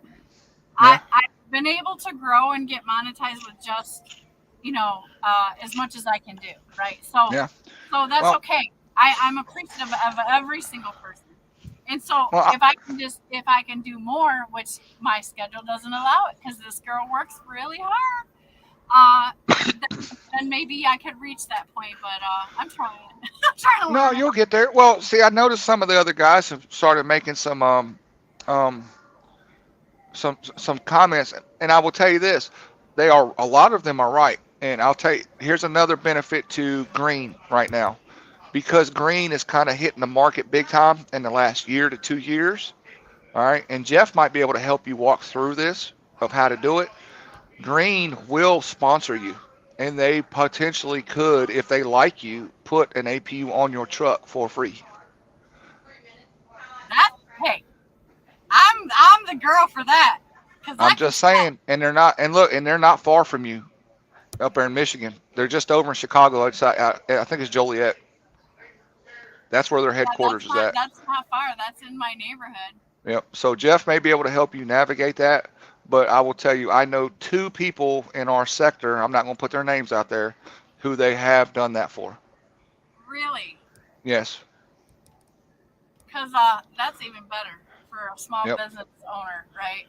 To get some, and I can sell, baby. I can talk about stuff, right? I'm just saying, hey, you know what I'm saying? That's a great idea. And so I'm gonna talk about it. Matter of fact, I should start making a bunch of shorts, putting it out there. I'll call them directly, Spectre. I'm not. Well, they have. I'll shoot. I think I have. No, I don't, because I ended up deleting it by accident. I can reach. If Jeff doesn't have a contact over there, I'll reach out to my person, and I'll get it to you. So. Yeah, I'll talk to anybody and be like, hey, I will talk about it, and it will be a big story because I just got a new truck. I get to talk about that. I'm a girl trying to build a company on the spot. I talk about that, and everybody's happy to hear about my equipment, which I haven't done all the, I still haven't done my official review video. I'm behind on that kind of stuff, but I know that when we start talking about equipment, I'm the only one that has a brand new truck out here like this, and then especially being the girl doing what I'm trying to do. Like, Is yours a 23? Is yours a 23 or 22? it's a 23 manufactured year, but it's a 24 model year. So however you want to say it. Right. It's the newest one. So at the dealership, they called it a 2024. So And of when it was manufactured, it was 2023, obviously, right? Because we're not in 2024 yet. Yeah. Somebody had it built for 2024 and then fell off of it, and y'all got a really good deal with it. So that's good though. That's good. That's the Lord. Let me say that. I am blessed. That was meant to happen. Yep. How crazy is that? That's good. I mean, and honestly, that's happening a lot. You're seeing that a lot right now. That's why equipment prices are starting to go like that. So all them orders are coming in and they can't get rid of them. So. Well, hey, I hope they do it again, and I hope Jeff finds a couple more deals like that to get a couple more new trucks over here. That would be fun. Mm-hmm. That's fun for me. I don't know if that's fun for him, but I'd like to see a few of us out here doing this thing, and Jeff's got me in a good program, and we're building it right, and it's very awesome. Like so. An APU story to add on top of that would be just the best. Well, it's all about increasing profitability, right? So absolutely. Now you've got now you've got to I need to protect this investment. This is me, and this is where I live. Like exactly. I mean, you can make all the money in the world, but if you can find ways to save a penny, then do it. And an APU is one of those. Obviously, you're going to spend quite a few pennies initially, but over time, you're going to save them. You're going to save a lot more. Oh my gosh, it's going to save a ton. All those things that we just talked about and listed, like add up the dollars. Like forget about it. You know what I mean? And great idea. I'm going to reach out. I'm going to talk to somebody and be like, look, let's like I said, I know two people they've done that for. I know another one that they gave them like a really good incentivized deal where they put it on for free. They put the labor and all that to install it and do that stuff was free, and then they worked something out on the payment and all that. But that's on green. I don't know if Thermo King will do it because they've been around for so long. But I mean, if I had to choose, it'd be between one of those two, the green or the Thermo King, either one. Because remember when Nevada got his green APU? Mm-hmm. So that's when I first learned about it, and so I remember liking the fact that I could probably get parts pretty easy. Oh, real easy. Well, they were like you can go to the hardware store and get some stuff, right? Well, yeah, you could go. They give you a part. The cool thing. This is what I like to work on my own stuff. Okay. People knock me because I like to work on my own stuff. With Green APU, they give you the entire parts printout, right? And with the part number, right? You can go to any Napa, AutoZone, O'Reilly's, anywhere and get every part that's used on that APU to repair it. Every part. I mean, okay, let me say this. When we had the tri-pack, it needed a filter, right? You had to do the maintenance to it. That ain't no different. I mean, forgive me, people, but that doesn't seem any different to me than my lawnmower motor. It's not. And it's not. So the girl could do that. The girl can maintain it. I do have some mechanical knowledge. I am not afraid to fix stuff or figure out how to fix it. So I have no problem putting it's not that complicated. Well, exactly. Well, and here's the thing is like the APU, right? A lot of people get intimidated because they're like, oh, I can't do my own repair on something, or this or that, or they don't want to put the little bit of time into it. And I was always wondering, why is it people look like that? And I'm just talking about the the APUs in general, right? Because APUs they're a simple system. It's a little diesel engine, a little 2 horsepower diesel engine that has a generator attached to it, an air compressor attached, AC unit attached to it, and it runs off of belts. That's it. Parts. Well, Parts here's the thing. It's not that hard. At least. Well, I just started asking a question. They're like, well, I can't get in the thing. And I'm like, what do you mean? And that was it. Something as simple as that, taking the bolts out to take the cover out of it to see there ain't much to it. Yeah. There's not much to it. It's literally, it's like think of it like a souped up go-kart engine. That's all it is. Right. And Yeah. that's, I mean, and to me, that's not intimidating because It's not. I was a single mom. I worked on my own cars. I had to. I fixed the stuff in the house. I had to do everything. I had to learn all that. And so And like, I'm not intimidated by that. And right. I And prefer, believe me, the day that I can figure out how every single thing works in this truck, I'm going to feel better myself because I won't get screwed by mechanics. And the thing is and the thing is honestly, diesel engines are kind of the same way. Diesel engines are a very simple system. It's just understanding what does what and why it does it. So, and people get overwhelmed with the electronics. Yeah. I grew up underneath watching my daddy fix cars. He would turn anything into like the race car. That's how talented my dad was. So I grew up underneath the hoist, him telling me stuff, right? So I've at least got that much. And so it's nothing to me to figure out how something works if I need to. And thank God for that, because I know how a motor works. I know how to put on new gaskets. I know how to put on new belts. Like I watched him do it the whole time I was growing up. And then I had to do stuff myself to my own car. So I at least have that much. Yeah. But I'm not. There's some things that I need to learn about my truck. Right. I've only been. I had to figure out the business and the driving and the industry first, and now I got a lot of the hard stuff out of the way. Now I'm excited about. Okay, I know this is my truck. And I'm not leaving my truck. So now I feel settled where I can start understanding my truck, right? Every little thing. Well, let me tell you a Thermo King story. Okay. This is how freaked out people get. So a couple weeks ago, actually about a couple months. Yes, please. And this lady's doing so great. She's keeping my coffee full. So it's awesome. Hey.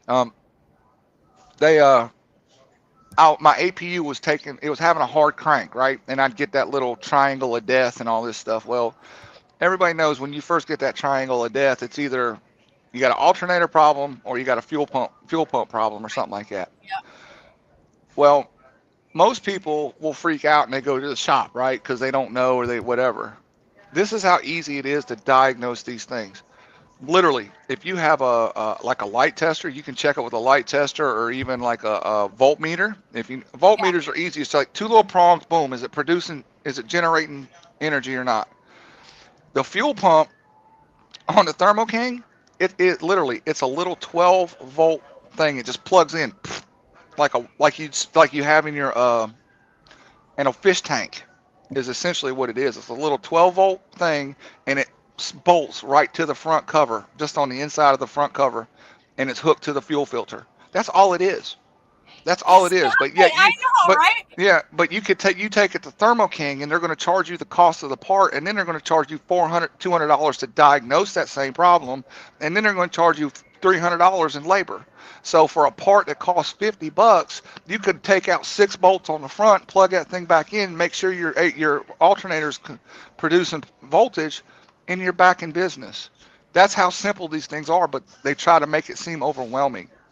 Look, did you hear the story about I got charged $800 for a spiral plastic red airline? Did you catch that story? No, I didn't catch that story. I feel for you. $800. Right as soon as I got the truck and got out and whatever, I went to Miami, okay? Because I'm not afraid. Bless your heart. I got there. I had to turn the truck around in a lot across the street from the receiver. Okay, so unloaded. I came all the way down from God knows where. So I'm in the lot across the way. I'm looking at the receiver. I have to turn my truck around because the GPS took me into the wrong entrance. When I turned that truck, my red airline snapped. I called the nearest shop. This is a lesson I learned. Ladies, if you're out there, you better listen to this. So they come a mile and a half away, and it's 5 o'clock. So they ended up getting me for like overtime labor hours. But the guy comes because I'm supposed to deliver the load right in front of me, and I can't get the load there. Like, it was ridiculous. He brings me out the cheapest line, one line, not a set of lines, one line, and he does it. And he's nice to me and all that. And so then there's a guy at the shop that talks to you about the financial part, right? Mm-hmm. So he calls me and he tells me it's going to be $784. I'm like, oh my God, what would I have done if I didn't have that money, right? But then, so when I tell Jeff, Jeff's like, oh no, right? I tell Jeff after the fact, like, yeah, I just had to pay $100 for that, right? Lesson learned. Have an extra set of air hoses on your truck, people, because they literally will charge you $800 for one. How they justified that to me, because I was upset, they justified it as 2 hours minimum on labor, and it's past business hours, so it's whatever that amount was. Plus and the then mileage. $150 for the hose. Yeah. Okay. So at this moment, I didn't know anything about that, but guess what? I learned now. So I went to a place and got a whole set of rubber hoses, nice rubber hoses, a whole extra set The for 3-in-1. $100. You got the 3-in-1s? The 3-in-1 rubber hoses? They got the coil wrapped them? Yeah. Yeah. Yep. Good. They're not curly. They're the straight hoses. Don't use the curly. Anybody that's using the curly ones, get rid of them. They're made of hard plastic. Jeff said in the wintertime they're gonna break. They'll break every time. Right. They're not worth it. That's what they charged me. So my point is, right? Oh my gosh. That's what, when they see me, because I'm a female and all that, man, they get ready. They get ready to get me however. And so I've learned a lot of expensive lessons because of that. So girls, if you're out there, learn your truck, learn your parts, get tools, right? I got myself a toolbox. Mm-hmm. Get tools and have tools in case some stuff happens. Get tapes. Gosh, what else did I get? I got tools, I got tapes, I got extra hoses, extra load straps. This is what I've learned along the way. So I'm loaded with all the stuff now. On your trailer, does your trailer have a belly carriage? No. It does not. I would recommend. Well, if you're going to keep that trailer, I would recommend getting one put on it. If not, I rent renter. Okay. Because right now anyway, here's something else that's pretty cool. Say you go to change a steer tire on your truck, right? Eventually you're going to end up changing a steer tire. Take that steer tire, put it on your underbelly, keep it for a trailer tire. I'm going to tell you, have you looked at the price of tires lately? They're going back up. Not lately, but yeah. Yeah. At Dart, I didn't worry about it too much because we got trailers. I mean, a decent spare tire will save you some money and get you out of a pinch in a hurry. A lot of money. A lot. Because I still have to have the guy come and change it, right? Mm-hmm. I got something in. I've already done this. Okay, here's the next one for you. Let me tell this story. And Jeff, poor Jeff, he has to be like shaking his head and going, "Oh my God, they got her again," right? So right. Because I was at a turnpike rest area and all of a sudden my trailer tire was flat. I just got this trailer. It's brand new. Brand new tires. So I have to call somebody. I call like a local guy or whatever. A good shop though. They had good reviews and whatever. So they come out to rescue me. And this tire that was was flat, was brand spanking new, but it got something in it. And so when he pulled that tire off, that tire had already been plugged once, which was weird. But anyways, he tried to tell me, I forget what he tried to tell me. They were going to charge me I think they ended up charging me like $500 or $600. Yep. I'd have to look back at it, but it was a lot of money. And then thank God I had Jeff on the phone, because Jeff said, see if you can negotiate with them to take that tire and take some money off the bill. Right? I wouldn't have known to do that. Yeah, they gave you a case. What am I going to do with this tire? I have an almost brand new tire. What am I going to do with it? I have no place to carry it on the truck, right? Right. So we put something out. Thank God Jeff gave me that advice, because it brought the bill down for me, you know? Well, what a lot of people don't realize is, like, when they come out, they're going to try to say, oh, well, we're going to charge you a tire disposal fee, right? That's the key thing they'll put on your invoice. But at the same time, you should ask them, thank you. Yes, please. And when I leave, I'm going to get that filled up too. The other thing that they do is they get a casing refund. You know what I'm saying? That's what you're going to negotiate off of is, hey, my tire's in good shape. I want the casing refund, because what they're going to do is they're going to take it and sell it to a retread guy, or they got their own retread ability, and they're just going to retread it. As long as the casing's in good shape, you should always negotiate it. Always. Yep. Yeah, but I didn't see that was a thing that I needed to learn from my mentors, right? So as I go, I lose a lot of money because I'm a girl, and that just means that us girls out here got to get real smart, real fast. Yeah. You know, and thank you and thank everybody who cares enough about me to try to hold my hand along the way. I still make mistakes, you know, but you guys have taught me, like, gosh dang. But okay. Why would you be? Let me ask this question. Why are you afraid to make mistakes? Oh, I'm not. Okay. Good. I hate losing money, Spectre. I hate spending money. well, true. And there's anybody like that, but I kind of look at it like this: is like, I was having a talk with somebody the other day. I brought 2 new drivers on their team, love them to death, and we were talking, and I was helping them knock the dust off of learning to shift a manual transmission. And I got going, and you could tell they were visibly getting frustrated at first, right? And I stopped them. I said, take a deep breath. I said, let me ask you a question. Why are you afraid to make a mistake and stall the truck out or grind a gear? And they're like, well, it's this. I'm like, are you sure it's just not the feeling of you're embarrassed versus the fact that you're learning or you're getting back into it? And they're like, well, why would you say that? I said, because why are you embarrassed? Because there's nobody else out here that can drive his truck. Why are you embarrassed? And it kind of goes like what I was saying is, like, a lot of people get frustrated, like, oh, I'm going to make mistakes. Mistakes is costing me money. But those are lessons. You know, those are lessons. Yeah. And that's the thing. Like, if you've been watching my channel for a while and all that I've been through, that's one thing you can say about me is that I'm not afraid to put it out there. Like, I will tell you guys that I've done something stupid. I will tell you that I got charged too much. I will tell you that I've made mistakes. Because the whole point is, if I'm sharing this, the point is so that hopefully it helps somebody else, right?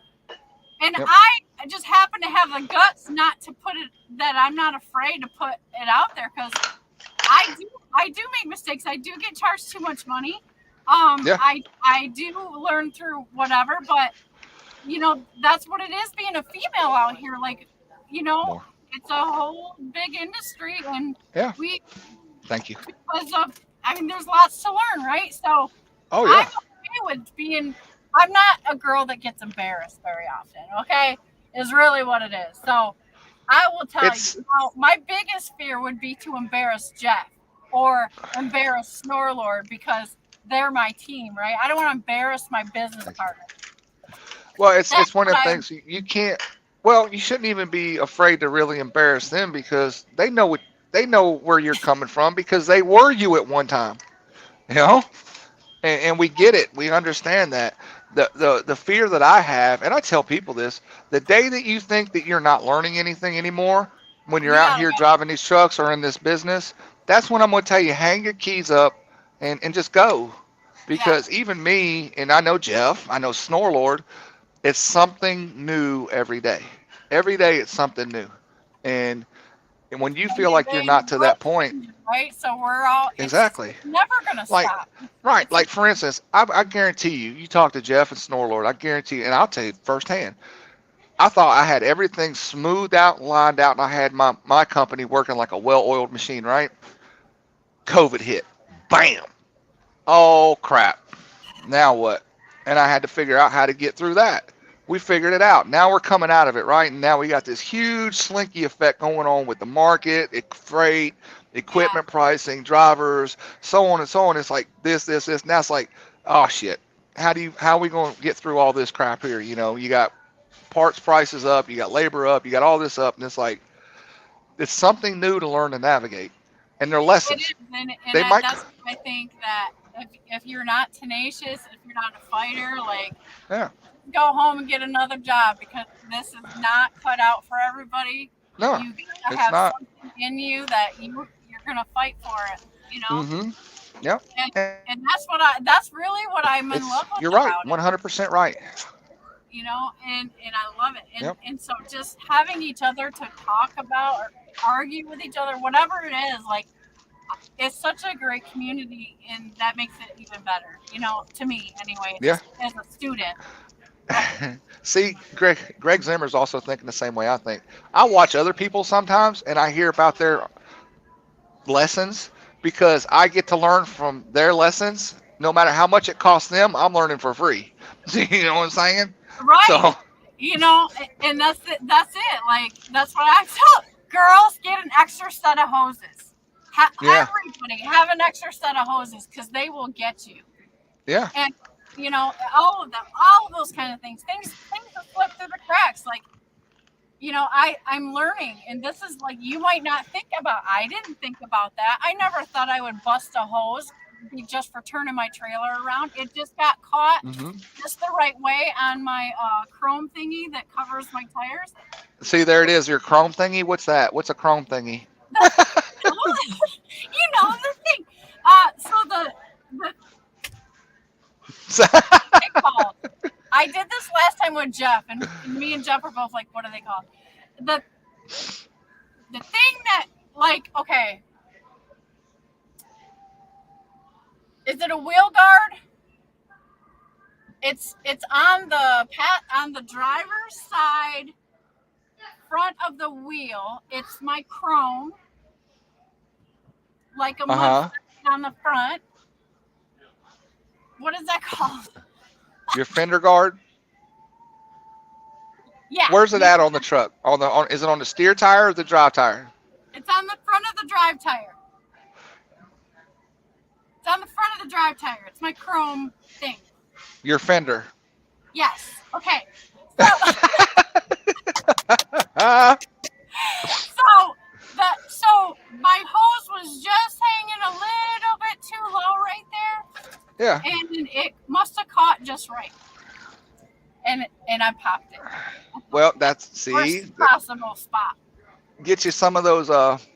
Get you some of them the spring hangers, and hang it up. I have those, and then I also have the spiral thing that will hold it all together, make it look pretty. That's what was up in the truck initially.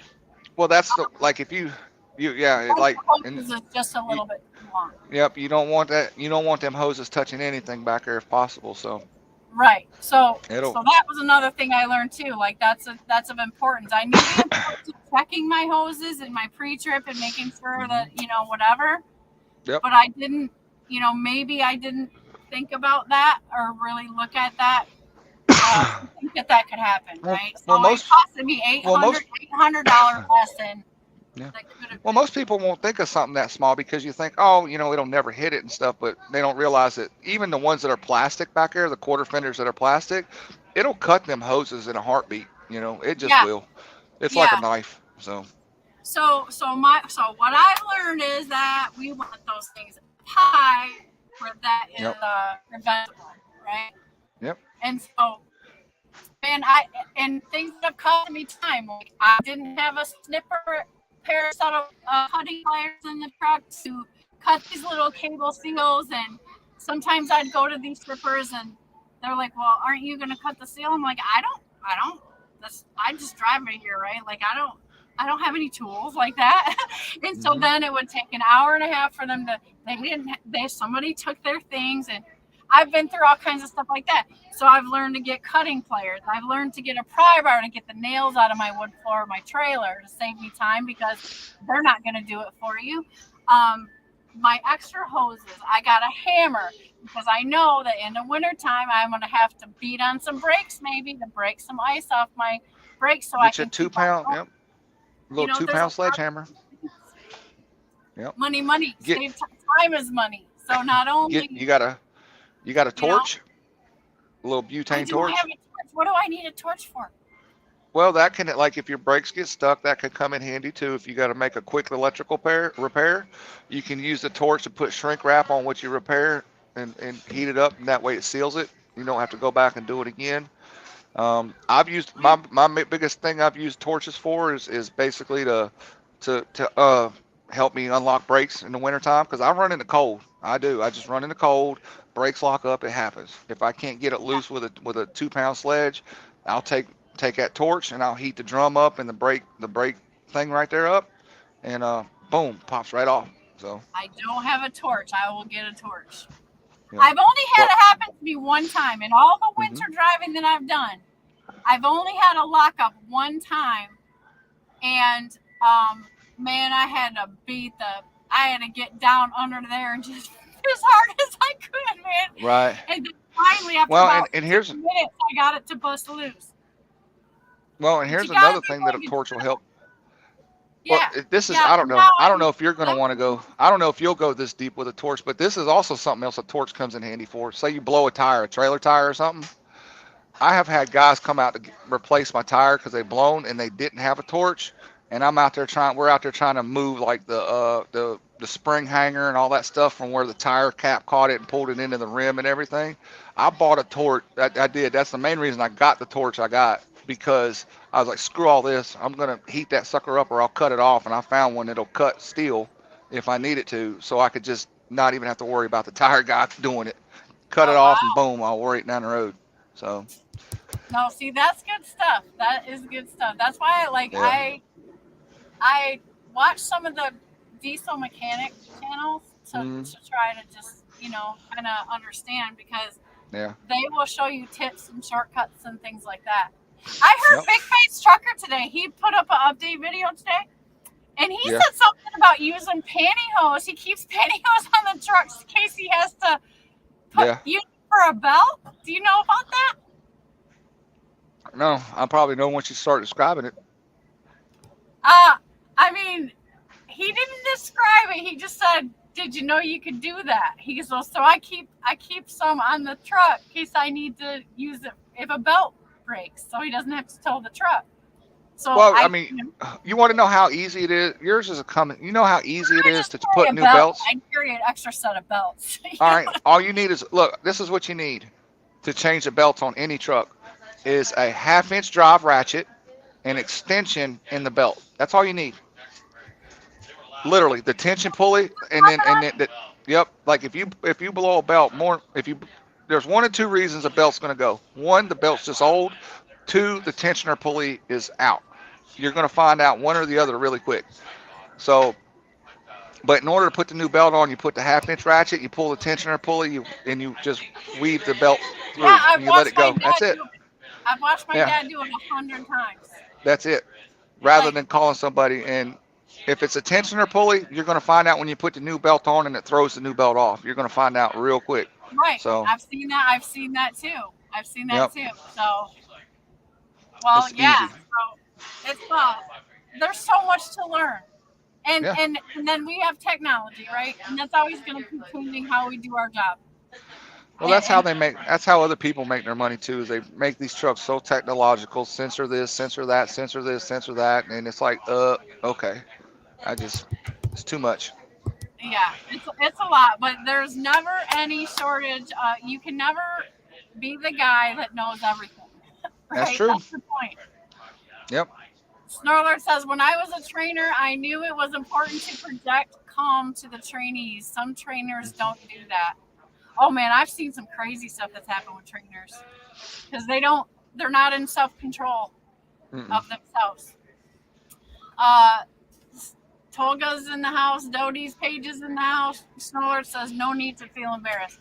I don't, and some people might, but I look, I'm not going to learn stuff the right way if I'm not willing to be transparent and be like, I screwed up.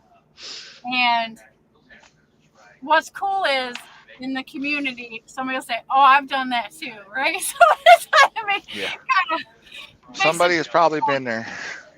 Right. And so I'm not trying to be somebody I'm not. I'm not trying to act like I'm a genius out here. I'm trying to be like, you can laugh. You guys can laugh at me. You can say stuff about me. I've already prepared myself to be up for that. But you're going to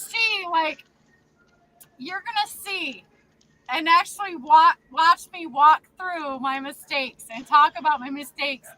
And some other people might make worse mistakes than me. I'm trying to be smart. I'm trying to know the right people. I'm trying to ask the right questions. I'm trying to learn what that is. I'm trying to go through the ropes. I'm trying to pay my dues like everybody else. And so I'm not afraid to make mistakes because I'll know I'm not going to do it again. And hopefully I can help somebody and talk about it so the next person knows not to do that. Yeah. Because it'll save them some money, right? Yeah. But I'm okay with all you old school guys that know everything, right? I don't know. Don't put that bad juju on me. Mercy, and you guys can laugh and make trucker jokes or whatever. It's okay. Because I never came out here claiming that I'm the best. I'm going to be the best. I know everything. I came out here as humble as I possibly could, and I still am. Right. And groveled and starved and researched and whatever. And I've done it. And I've been as real as I can on this channel. So I ain't trying to act like I'm nobody. But hey, if anything, I hope you're entertained by my flip-flopping struggle and all of the stuff that I'm learning. You can watch how just a regular person learns it all. Right. And it's entertaining to you. I try to make it light, it's all good fun. But like Tebow put a comment there. He said, don't be afraid to go ask a question, and that's true because he does. He's like, we have a running joke over here. It's called the help me Spectre thing. You know what I'm saying? And the thing that always kicks me is people will call and they'll ask a question. Well, what would Spectre do? And I'll tell them what I would do, and they're like, "Oh, I ain't gonna do that." Well, why would you ask what I'm gonna do then? I mean, it comes down you gotta learn, And the thing is as long as you learn it and do everything you can to mitigate, not make the same mistake, because the saying, when you start making the same mistake over and over, then you got to decide when is it becoming a choice. You know what I'm saying? Right. And you'll be just fine. You'll be fine. Isn't that the definition of insanity? Exactly. Yeah. I mean, I'll make mistakes, and sometimes when I make a mistake, I'll just stop for a minute, and I'm like, why did I do that? Why did that happen? What? And it's like, okay, the difference is if you're a wise man, you learn and step forward. Yeah. If you don't you don't have the common sense to figure out what you did wrong and not to do that again, then there you go. Yep. Exactly. Exactly. So I am so glad I got 27 people in here right now. If everybody would hit the like, from what I can see, I got like 2 likes. So if everybody would pretty please just go ahead, give me 27 likes over there. Great conversation. I love talking to you every time. But thank you every time you always bring knowledge and you always are so gracious to me, and you are always just like so cool, and I love talking to you. There's always something to learn, and I hope that's valuable for my people in the chat. the seasoned guys are in here. I got girls that are not even truckers, and I got people that are newer truckers. So I always think that it's valuable when you come on, and like you and Star Lord and Jeff, all you guys that have been my mentors this whole journey, like I'm grateful. Yeah. Like I can't See, tell you. Dodie put a comment in there. I appreciate the very kind words, but sometimes I do. Dodie put a comment in there. You sometimes wondering if you're acting like a crazed trucker, but you're like a genius behind the glasses. So What's she saying? Where is it? Where is it? Dodie, she said Shannon has everybody fooled. She's a genius acting like a crazed trucker. So sometimes I wonder, you're pretty smart there, Shannon. What? Okay, so I mean, honestly, like, I've always worked in an office. I've always had a business. I'm a business person. Right.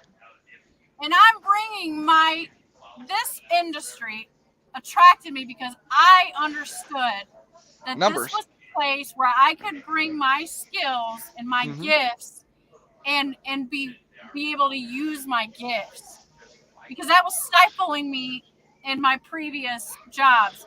I was stifled because I'm an entrepreneur, and I would always start side businesses and stuff like that, but I was still an employee, and I was like, they decide this is what I can do. This provided me, and I'm a Sagittarius, so I'm kind of I'm an adventure girl, like crazy. So this kind of trucking gave me the things that I long for and I have passion about and all of that, right? And so that's what I love about trucking is I get to take my skills that are great and what I know in business and building business, and I get to apply them to a badass industry that's moving the country. It's an honorable business. It's a hardworking business.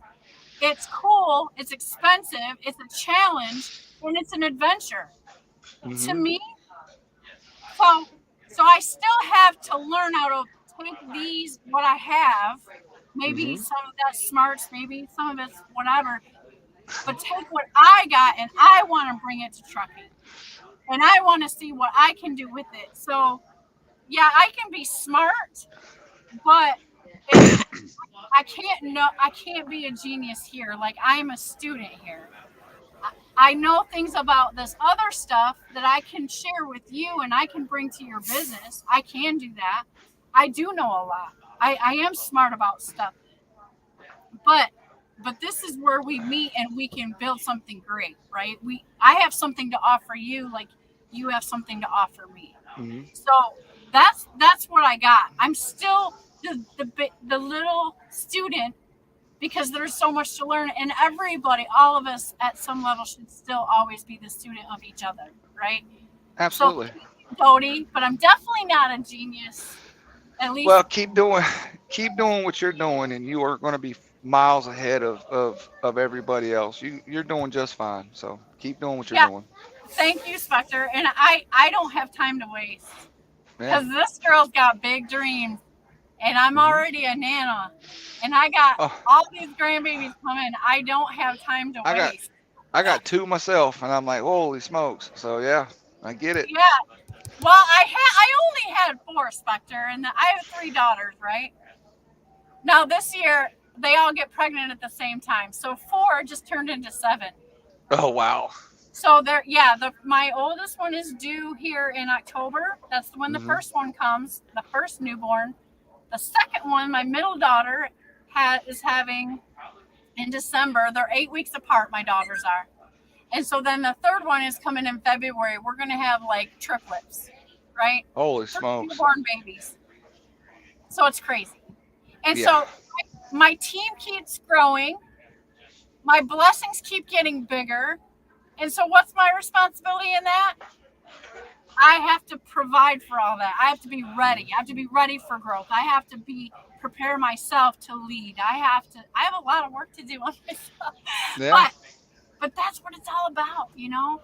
And and I just want to be ready. I want to be as best as I can for whatever is allowed for me. Yeah. And that's all I'm trying to do. You're gonna be fine. You got a good team. Else, like, You gotta. in life, if you get this much responsibility, you have the control and you have the power to be okay. Well, you can stay right here and ignore some things, or you can rise to that level and you go to sleep at night knowing that I might not be perfect, but I am all I'm working on is being as best as I can be. And Right. you'd be surprised that life will bless you if you just rise to the occasion. And sometimes that means a lot of different things for different people. In my life, like all I was thinking about was the build of my trucking business. Now my family's exploding. So to me, the universe is like giving me the signal, like, you're not only growing here, but now you're growing here. So, girl, you better be ready, right? Right. So I Exactly. can't let my health go. I can't let my knowledge go. I can't. I don't have time to fail nothing. Right. You got a good team over there, though. Jeff's a good guy. Snorlord's a good guy. Um, And you're they gonna be are, just fine. and I'm so blessed in my situation, and I still have all of you, like my, I started at Dart, and my dream, like, this is my dream coming true. Like, I'm at, like, trucking. I wasn't supposed to be here in my business plan. I wasn't supposed to be here for another 3 years at least. When I was Right. going to finish at least on that Freightliner that would have had 950,000 miles on it by the Right. time I picked it up. And so, praise the Lord. That's all I got to say. And There you go. I hope people enjoy the funny, my accidents, my mistakes, the funny stuff, the great stuff, and the losses. That's all I can offer you on this channel. I can't talk about freight every day like Snorlord, because that's his expertise. And I just got me bumbling around. So I hope at least it brings a smile to somebody's face. I'm enjoying. I mean, you can't see my smile because all the hair on my face now, but Well, you're fun to watch. Let's talk about you. What about? What is this big giant beard you got going on? Are you trying to? Everybody's trying to be Snorlord these days with the beard. I'm not Like, trying to be Snorlord. I'm just trying to be me. I mean, I'm getting. are I'm you a getting. beard Oh, guy? I mean, I am a historically, beard guy. you are. Yeah. Okay. I used to grow a beard and stuff all the way up until I joined the military, and then obviously in the military you can't have facial hair, and I kept my hair short and bald, and then I got out of the military and I was like, I ain't shaving again. I hated it. And I Really? just, yeah. So I finally got to a point, and I'm getting older, more mature, and I was like, screw it, I'm growing my hair back out. So that's what I'm doing. So I'm just Okay. letting the beard, just letting it grow. Well, yeah. So I was, some people are like, you'll never see them without a beard. I just wondered if you do you ever clean shave, or you always have a beard on your face, You or want what? to, you want to see me without a beard on my face? I I, want I to raise money for charity, and we're gonna get you to oh shave. You God. know how I roll, right? That's what we did at Wheelburners Channel, and we got like 4 guys to shave off their beards. But there was Yeah. $7,000 involved. I actually paid to keep my beard. You know that? I You paid to did. keep my beard. I did. Yep. I paid to keep my beard. Okay, well, this is the deal. You just know, like, if you ever are thinking about exposing the handsome face of yours, that let's put another benefit together, right? For the charity, right? We can do another charity. Save it for that. If you're ever thinking about, just let me know. I'll let you pray about that for a while. Oh my gosh. That beard has to go at a price, right? Do you There's realize prices. there's a lot of knowledge. It's like a lion's mane, That's how I kind of look at this. There's a lot of knowledge and strength in this here, so that might be That's why. costly. That's why it's right. That's why there's a price. There's an exchange. So Yeah. it is a sacrifice for you guys to shave off the beards, and that's why people got to get their money out. I But tell we you what, help I'll say this. How about this? I'll make you this promise. I will consider it after winter. Winter is quickly coming, and I enjoy my facial hair with where I work in the wintertime. Okay, I'll just say that. So Yeah, because I know it's like the optimal time to do it so that you guys would be like, okay, is when the heat's coming. So let's say yeah, like next June when you guys are all like this hairy yeah, and it's out to here, and hmm you have to warm through the winter and it served its purpose. It's time to shear and start anew with a fresh face of hair, and that will be the optimal time we can have another charity drive and do it again. Because that was fun for me, I'll tell you that. It was fun. I Well, was like, see, that's yes. what see. T-Bone brought up a good point. I was supposed to shave it for the wheel burner charity, but I was forced to pay to keep my beard, so that's what I had to Oh, do. wait a minute. I didn't know about Yeah. that. What happened? Tell me what Well, happened. yeah. I told him if they were supposed to hit a certain amount, I would shave, right? Well, I did that. Well, when I got home, I was telling my wife about it. She said, "Oh no, no, no, no, no." So I had to pay to keep my beard. So that's what I did. Okay. Well, that I think that was fair considering because when the boss tells you no, Yeah. you got to honor that. But Yep. maybe we can you can prep her for next spring, and That'll be fair. That's easy enough. That's easy enough. So yeah, you can let it get like so big and nappy that she gets disgusted with it by April, and then you'll be like, honey, we're gonna do this fundraiser. I'll shave it off then, and she'll be like, oh, good, because it's so nappy and it's so gigantic. You gotta right. I I Gotcha. love your guys' faces. It's good to see you because it's it's your face, right? Yeah. But I understand you're men and that beard is a man thing and people love it, whatever. I never was a big beard person, but I appreciate the love that y'all have for the beard thing because it seems like there's a lot of truckers that have beards. I'll never understand it because you guys are beautiful without them. But if that's what your wives like and if that's what you got going on, I try to see the purpose in a beard. I don't understand the purpose in it because I have to have a purpose for everything. So I'm like, isn't it hot? Isn't it No, no. It convenient? provides cool. It It's like, provides cool. No, I mean it itched when it was first growing, but once I started getting length to it, no, it don't itch. You know what the biggest problem is I have with my beard now, honestly, what's that? is when I'm eating a meal and then all of a sudden I'm like having to clean myself, make sure I ain't got no food, and then I might be in a hurry and I'll get going down the road and I go to scratch my chin or something. I'm like, what is this? What? And yeah. You got like a pork chop in there. You're like, oh, it's just Exactly. Yeah. Well, I was eating popcorn with my grandkids the other day, and I went to got ready to go to bed later that night, and I was like, "What the heck is this?" And it was a piece of like a popcorn kernel, had gotten stuck in my beard. So that's the biggest problem I have with my beard now is making sure I got all the food out from whatever I was eating and stuff. So well, hey, you can hide stuff in there, right? Maybe you can yeah, stick a wallet in there it's eventually. it's To keep better. like a It's better than a lunchbox when I was in kindergarten. I can keep stuff stored away there. Yeah, no, it's great because like I enjoy, and I'm not just saying this because he's my safety manager now, but I enjoy Snorlord's. He's got such a stoic look going on. hmm Hold on, Yeah. hold on, we're losing battery power. Give me a second. How long have you had your beard? Tell the audience while I fix this. Me, I've been growing this one. See here, a year to a year. This is a year solid growth. So yeah, because I had it growing for quite a while, but then all of a sudden I started using a different oil, and I got a real bad rash on my neckline, so I cut it all off to let all that heal up. And yeah, this is a year's worth of solid growth, keeping it trimmed under control. I got really big and taking care of it, and it's thick, it's solid, so it ain't going nowhere. Oh boy, That's a next fact. spring it'll be ready. Yeah. Yep. So You'll be ready to grow a fresh one. right, right. Have to start all over again. So yep. Yeah, but you know what, Spectre? Look at how many people we're gonna help, right? Yeah, yeah. I hope so. How many- Well, I will do it.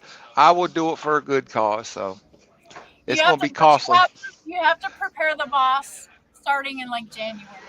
I don't think that'll be a problem. So I Okay. don't think that'll be a problem. So Because Dar is Wheelburner's wife, and I think she had to think about it for a while and come around because she didn't like the idea either. Remember, she was like, "Yeah, I don't think so." But guess Right. what happened?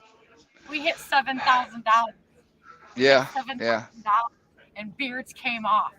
And Yeah. then some people were even gracious enough to step forward and say, "I'll do it too with you guys." Yeah. So that was, Yeah. and the Well, see, I had charity to pay. Well, I can't remember what I had to pay. I can't remember what it was. I had to pay a pretty good another pretty good chunk to keep my beard. So I was like, that's the only way to make it right. So Do you want to share what the requirement was and who set the requirement? Is that what Will Burner like told you had to do, or like what happened? no. Like when I was basically, long story short, I said no. The boss said no, you can't shave it. So for me personally, I was like, in order to make this right, I got to pay to keep my beard. So Okay, so I you matched. determined how much you Yeah. wanted to give for Yeah. that. Okay. Yeah. So that just makes me curious because we had. So that means we probably raised over $7,000 at that time, right? I, p- I put another $2,000 towards it. I paid another $2,000 to keep my Holy beard. crap! So yeah, So it's the only way yeah. to make it right. Well, So that's beautiful. So that makes it. We probably hit everybody in the chat. We probably hit around between 8,000 and 9,000 in that Yep. fundraiser that we had back on Wheel Burner's channel. That's what we're talking about. So that's awesome. yeah, that was the only way for me to make it right. So I was like, all Well, right, well, you know, it's the way it goes. that was cool because I know you don't. You didn't want to speak it or whatever, but of course I have to ask. So, Right. Oh I'm yeah. still being in the comments. Who's up? Let me see. T-Bone. What's T-Bone saying? T-Bone says he was already supposed to shave for the Wheel Burner charity. Yep. I was supposed to, but like I said, the boss she got highly upset about it. So she's like, oh no. But look, So, if the wife ain't happy, guys, learn this. This is the first key to being a wise man. If she's not happy, you're not gonna be happy. Robert Tank Trucking is in the house. Tolga's in the house. Mr. Bees is in the house. He's got to go, he says. Thanks, Mr. Bees, for hanging out. We had a science teacher at school who used to pick his nose and tuck his boogies under his beard. That's disgusting. Buck Brown says, between my bride and the carrier I'm leased to, I have no beard. I miss it so much that I'm putting my truck up for sale. That and I need to get back home. So you're selling your truck, Buck. What is it? Share it to the guys in case anybody might be interested. Go ahead and put the information in there. So I need you guys to hit the likes, please. And my coffee's gone. Spectre, are you coffeed out yet? no, I drank all the coffee they gave me in a cup, but I have my portable that I'm taking with me here shortly. So Is the IV in there? You got that? it is. Yep. It's going to be one of them. It's going to be one of them days today. So. Yep. So you're running reefer. Whereabouts are you running? Oh, that's top secret information. Okay, and I was trying to specify. Is it north? South? I will say this. We have our fleet. I don't want to say my fleet. Our fleet has contracted direct freight at this point. So we are very protective and very about what we do. So. Okay, I guess has the weather been treating you well on the road? Let me change the way I ask my question. Yes, very well. Okay. It has been treating us very well. Yes. So business is good, and that is positive. Yeah, as a matter of fact, I potentially may have a truck open. So. Really? Yep. So does that mean? Do you have a truck open, which means you're looking to hire another driver soon, maybe? Yes, company or contractor. Okay. And so how do people get in contact with you if they are interested? My email. I think you have my email. Didn't somebody forward you my information about our other discussion we'll have? I'm not going to talk about it here, so. No, I thought my information was forwarded. Maybe all right, I will get it.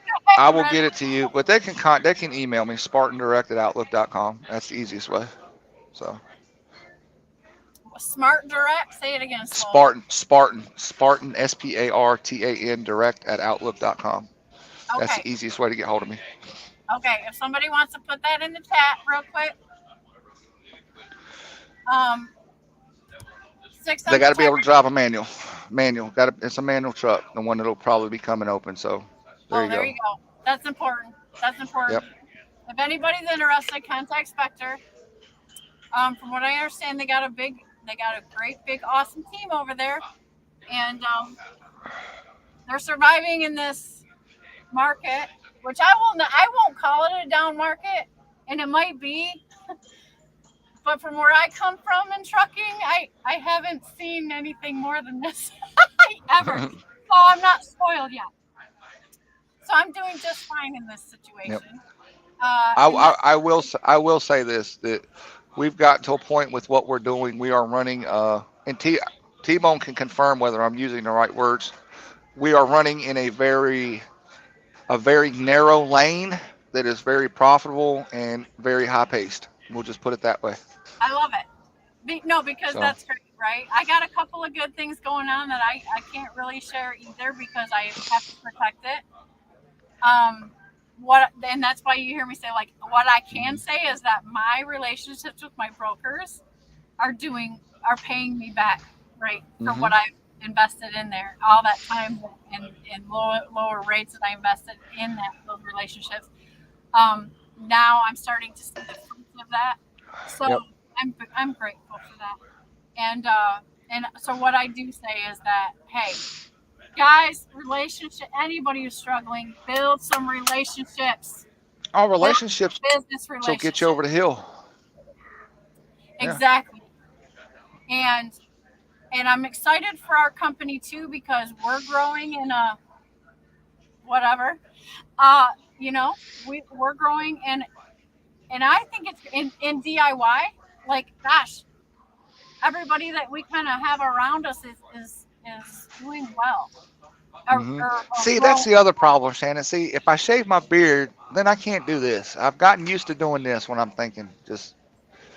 Can I say something totally friendly, platonically, no weird stuff involved? I'm gonna make a comment. Okay, go ahead. I understand that I'm respectful, and I'm talking to you as a brother and as a friend. Okay.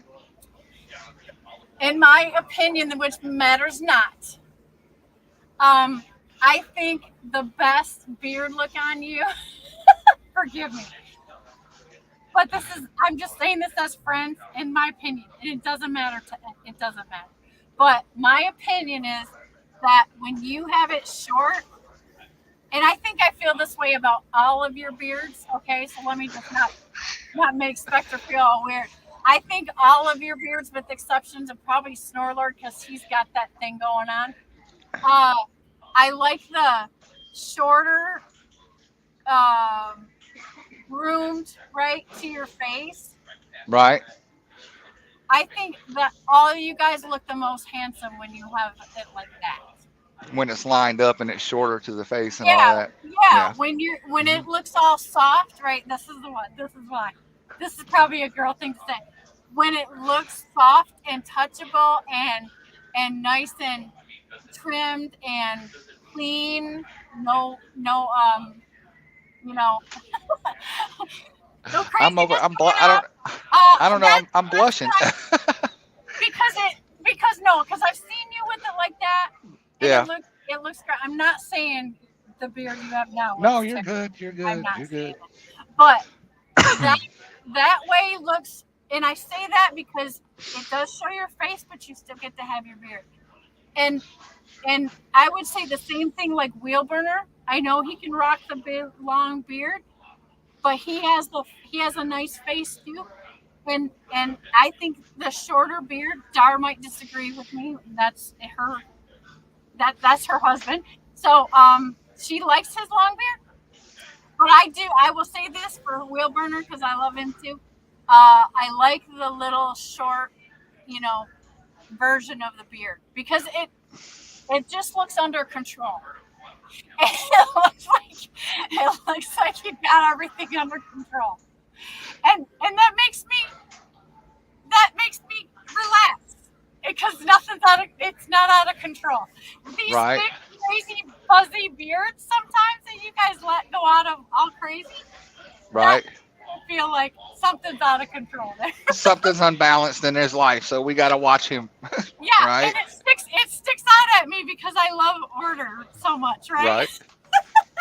Right. I'm gonna turn my camera off, but I'm gonna walk out here to my truck. So we're still Okay. here. Thank Okay, you. look, see that picture in your avatar? Yes. Your beard is short there, right?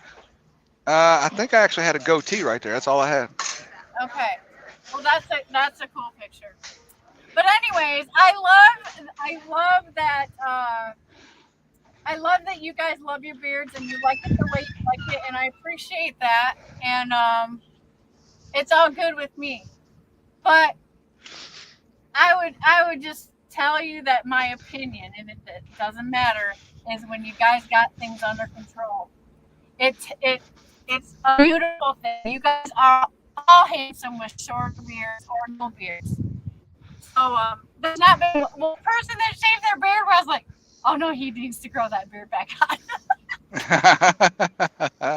So there's my 2 cents about that.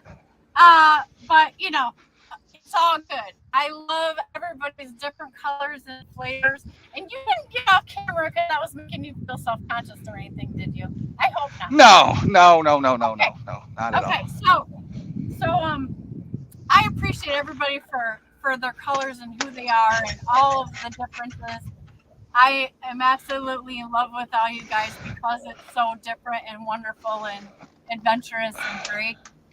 And you guys are all good dudes, and I'm very fortunate to have you in my life in whatever capacity that is. But it's a beautiful thing, and I'm so glad that I completely changed gears in my life and have come to trucking and got all that as a bonus, right? It's a beautiful Good. life. Well, we're happy to have you here. You're so much fun to watch. You really are.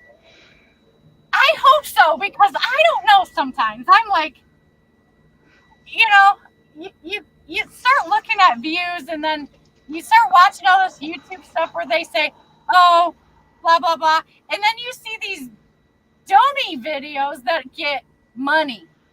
Right. And it's like, I suck because I got 1,000 subscribers. I'm trying to offer good information when I can produce it. I can't do videos all the time. So you start looking at that and you're like, you start feeling like you're failing at YouTube. Well, and I understand that feeling. Matter of fact, this is the truck that'll come open when it's ready, when my other truck's ready. So. Oh, do you want to show it off? Do you want to show off? I can. It's a 2019 Western Star. I mean. Spectre, let's sell this truck. Get that camera sell going. It? I don't know. I mean, this is it right here. It's a Western Star, so 82 I've never inch. seen the inside of a Western Star. Would you just? Well, can you see? Can you see behind me? It looks like a hotel room back there. It pretty much is. It's all wood cabinetry. It is? Yeah. Yep. I didn't understand that. So I just saw that's really beautiful. Yeah. It's all cherry. Here, let me see if I can. The light. Hold on. Let's see. I'm trying to do it from the phone here. That looks like a hotel room. Yeah. 82 inch. It's got the. Hold on. I'll turn the camera around. Give me a sec. Let's sell your. Let's promote this truck. If you want to be an employee of Spectre's company, then you can be driving this truck. That's it. Yeah, here it is. All right, so here's the dash. What year is it? 19.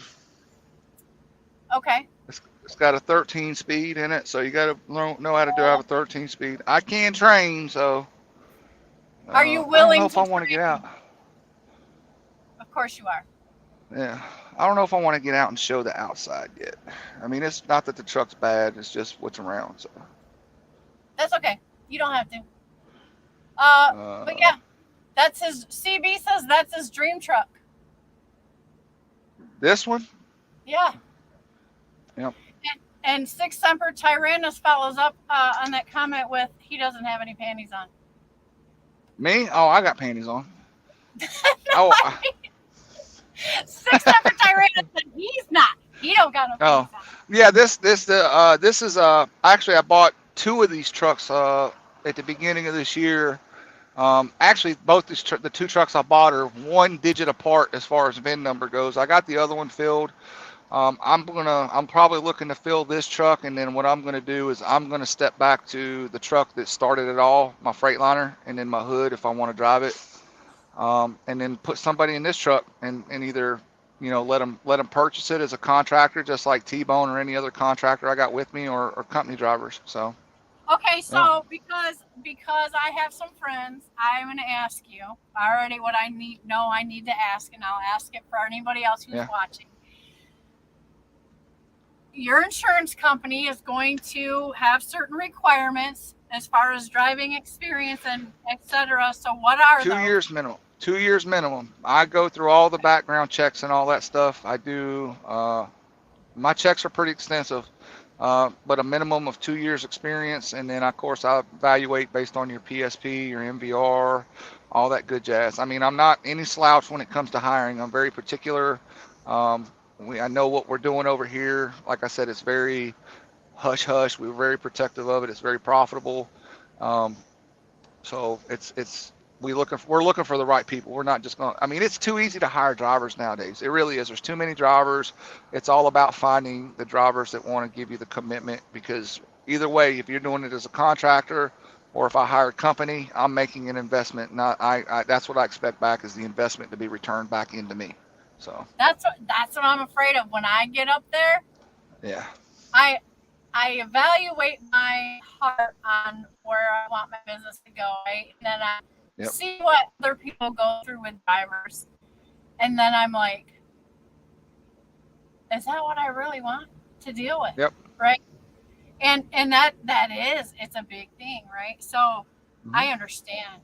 And the other part that is in me is like, no one's gonna be me.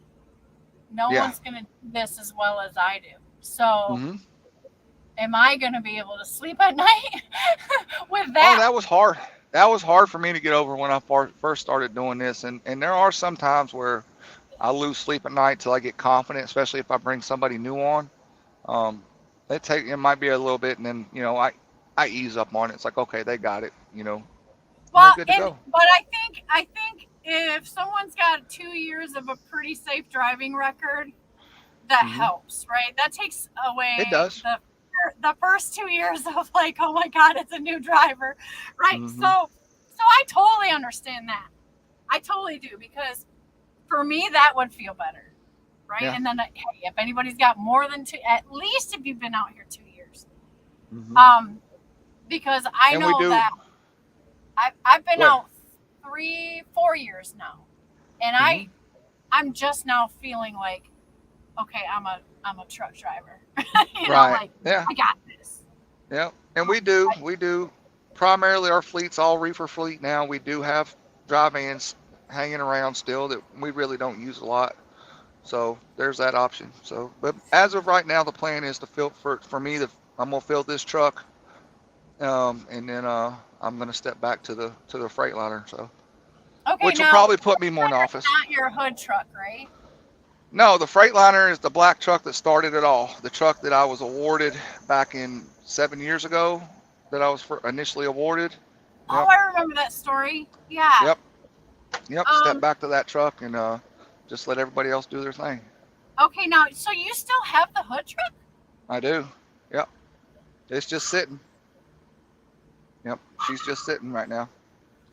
Do you have any thoughts of turning it into a show truck? Potentially either two options. One, potentially turn it into a show truck, or potentially trade it in for a newer truck and bring somebody else on. So there's a lot of options. I'm all about the business right now, so there's options. I know. I just worry about fuel in that thing, so you might as well use it for your marketing and advertising. I mean, it can get good fuel. I mean, it's an older truck. It's dependable. The reason I keep hanging on to that truck is it don't matter what's going on in the world or what I got going on with any other truck. I can take the key out there to that 2005 Western Star with that big 14-liter Series 60, and it will crank every time, and it will go down the road every time. It's just a tank, okay? It don't matter what's going on. So T-Bone showed me a picture of his Western Star, and imagine his truck, but this truck is black. them are beautiful trucks. Yes. His truck, I told him, I said, your truck is And beautiful. and this one's got a big chrome bumper on it. I think it's 18 or 20 inch chrome bumper on it, but it's the same as his truck. It's a 5700 XE. I think my sleeper is a little bit bigger than his. I know the sleepers in these things are huge, but yeah, mine's a 13 speed. His is an automatic. His is that pretty blue color. This one is a solid black, and it's got a chrome bumper on it. So. Okay, so. Yeah. So how? So if you're going to accept somebody, you're talking about a lease purchase program for this truck and trailer, or just the truck? I have options. Okay. I'll say that. I will do a lease purchase, and I also will do a company. If they want to do a trailer, we can talk about a trailer, or we don't have to talk about a trailer. I mean, really? I have options. Yeah. So do they have to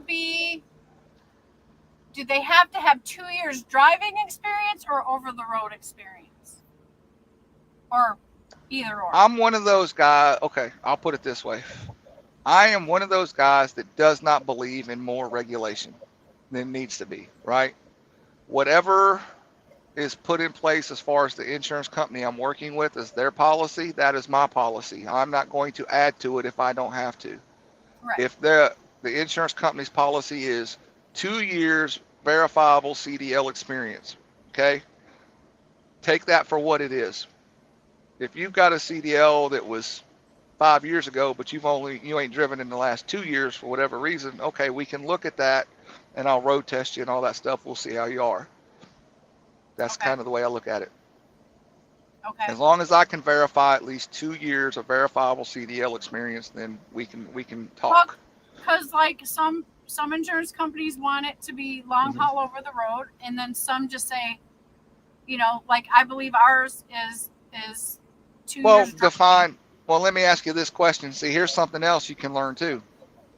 Give me the definition of long haul over the road these days. Well, from what I understand, the insurance company views it as is multi-states, right?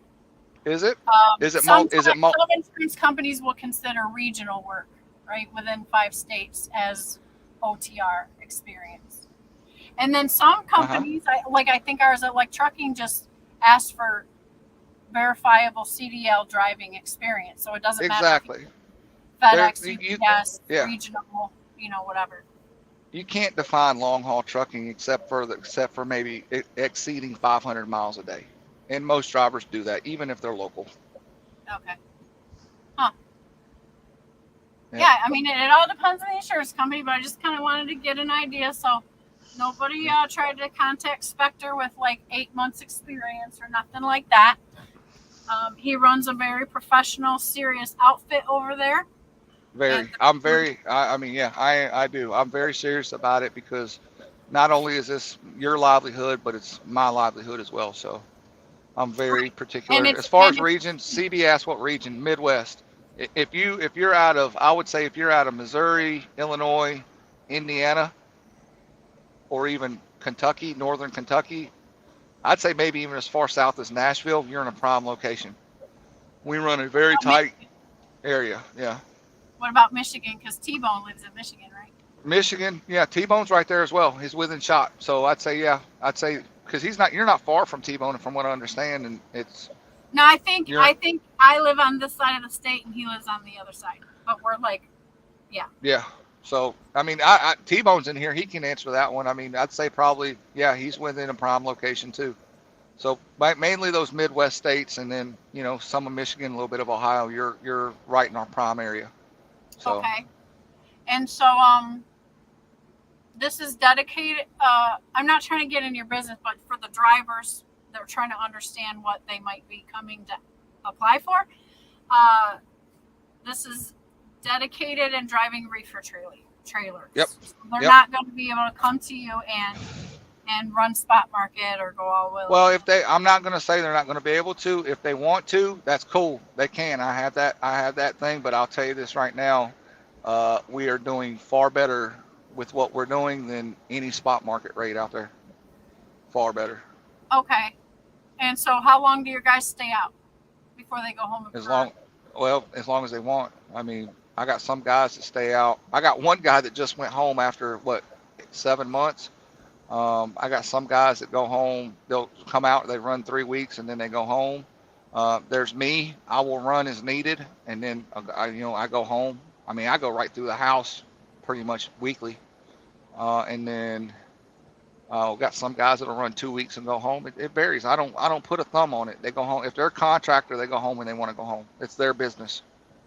If there's freight that needs to be covered and we need help, I'll make a phone call and give them that option. But other than that, they go home when they want to go home. But when we are out here working, I mean, I will say, when we're out here working, we're working. We're getting ready to come into our peak season, and it's going to be balls to the wall. So that's exciting. I'm happy for you. Like that's I love to hear like stuff is just like the grind is coming together, even when the whole world's burning down. Like I thrive off stories like that. I love it. And that's why I'm so excited about us at like trucking too. Like and DIY's got a good thing going on. Like we're being blessed. Like it's so cool to see it happening. Like it's just like it's exciting for the future, right? And I'm excited to be a part of it. And I know you've built a strong team over there too, from what I think I have a very good team. I really do. I mean, with what we've built over here, as small as we are, this is one of the things. I guess this is one of the reasons why I haven't done a lot of videos. Sometimes is I hear individual owner operators, single truck operators that complain or bitch or tell about the negative side of it, but it's like it takes time to develop stuff. And in the last year and even till now, I could say that my fleet is, for me, speaking for me, and I'm sure it's the same way for Jeff, is we've gotten to a point now where we've gotten that golden goose egg to get what everybody wanted. We have the direct customers, we have the direct freight, we have the shop, we have all that stuff that will benefit owner operators, other small businesses, and it's turning into something very, very special. It's the dream and the vision is starting to come into focus. So now it's all about growth. That's how I can see it, because like I've been paying attention to all you guys, right? All you guys is my whole journey, and so for me, I'm attached to it like that because I know I'm watching your journey, right, at the same time. And so it's very cool. And as a student, it is very encouraging to me. And of course, I'm watching and learning, right? I'm watching and learning without. And to even see what it looks like, right? The dream that I came in to see you doing it, and then like one day I'll get there, and then to see how it grows and how it looks and what you're doing. It is like, I love it. Yeah. So thank you. And I thank all you guys for sharing it. And I'm so blessed and lucky, whatever you want to say, to be a part of this, of the team I'm on, and the whole machine, the whole group of things. And it's because I don't do reefer. I've never done reefer, but reefer's easy. A lot. I'll tell you this right now. If Jeff was to ever consider it, or easier than what I do. If Jeff was ever to consider it, or you were to consider it, I will tell you this. Or if anybody's ever wanted to consider it, I will tell you this. A lot of the myth that is out there about running a reefer trailer is myth and horror stories from mega carriers. Oh, my phone fell. I will tell you that doing what we do, and for the most part, even before I started doing what I was doing, I was running reefer by myself as the first guy here doing it. I have yet to experience the tremendous waits, the long times, claims. I've never had a claim doing a reefer because of the technology that comes with the equipment. Don't be afraid to do it. It's profitable. And then I'll tell you the reason why I switched to reefer, okay? And I'm glad I did it. During COVID, I learned a hard lesson, right?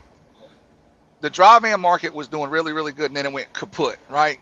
The dry van market, I don't care if it's spot rate, I don't care if it's on the contract or spot market, it is highly driven by retail sales, highly driven by the retail Right. purchaser and consumer. Right, obviously, yeah.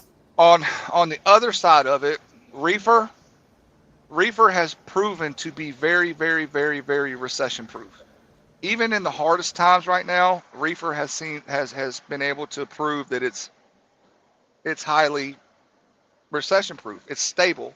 People have to eat, people need medical, people got to do all that stuff. And if you need to with a reefer, you can put dry van freight in a reefer if you needed it. But it's turned out to be very recession proof and very good for us. If you're considering it, I would consider it, look at it, but don't be scared away by the horror stories of saying all the long waits, all this other stuff.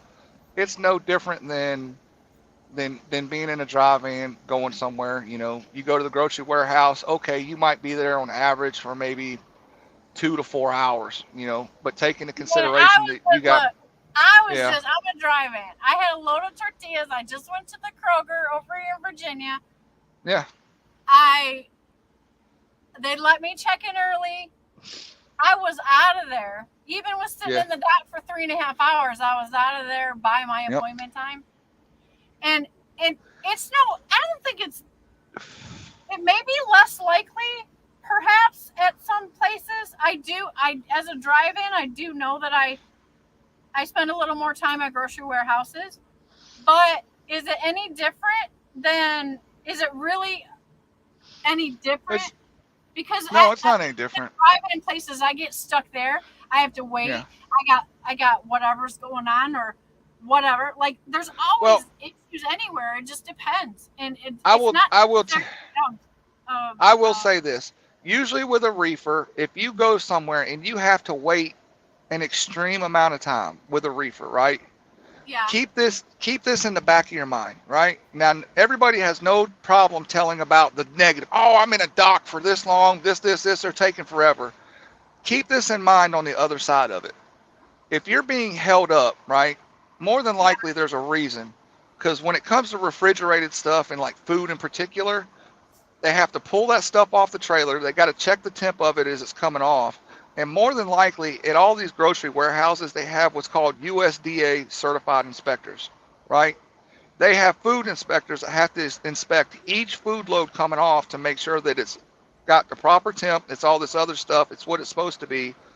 And they have to go through that whole process for all that. So if you get held up, usually it's because it's something going on with the product and not necessarily you, okay? But for the most part, they've... It's a drive-in. Yeah, correct. So not the same way, but we got hold us for whatever. So, and then also keep in mind too, if you're pulling like a -10 load, keep in mind these people are trying to work in -degree temperature. That shit gets cold, so they're going to take a break, But like I said, for me, and I know for most of my guys, the average is about anywhere between 3 to 4 hours, and we're gone. We're out. No different than a dry van. And you can, no different. And if you learn how to play your clock right, you can save those times and not have to hurt you with the clock. I don't worry about the clock is what we do. We don't worry about that. So that's part of the hush hush deals. So with what we do. Yeah. We don't worry about the clock. We don't have to worry about the clock at all. I am a split breaking ninja, Spectre. There you go. I have perfected my craft of my clock at this point. And I have perfected my craft. So I'm enjoying the spot right now where I'm at, where I've never done reefer, but I've spent enough time in drive-in that like I got this down to an art form. And you would be fine. It's the same thing with a reefer. Now, Bartow brings up a good point. He said about the lumpers.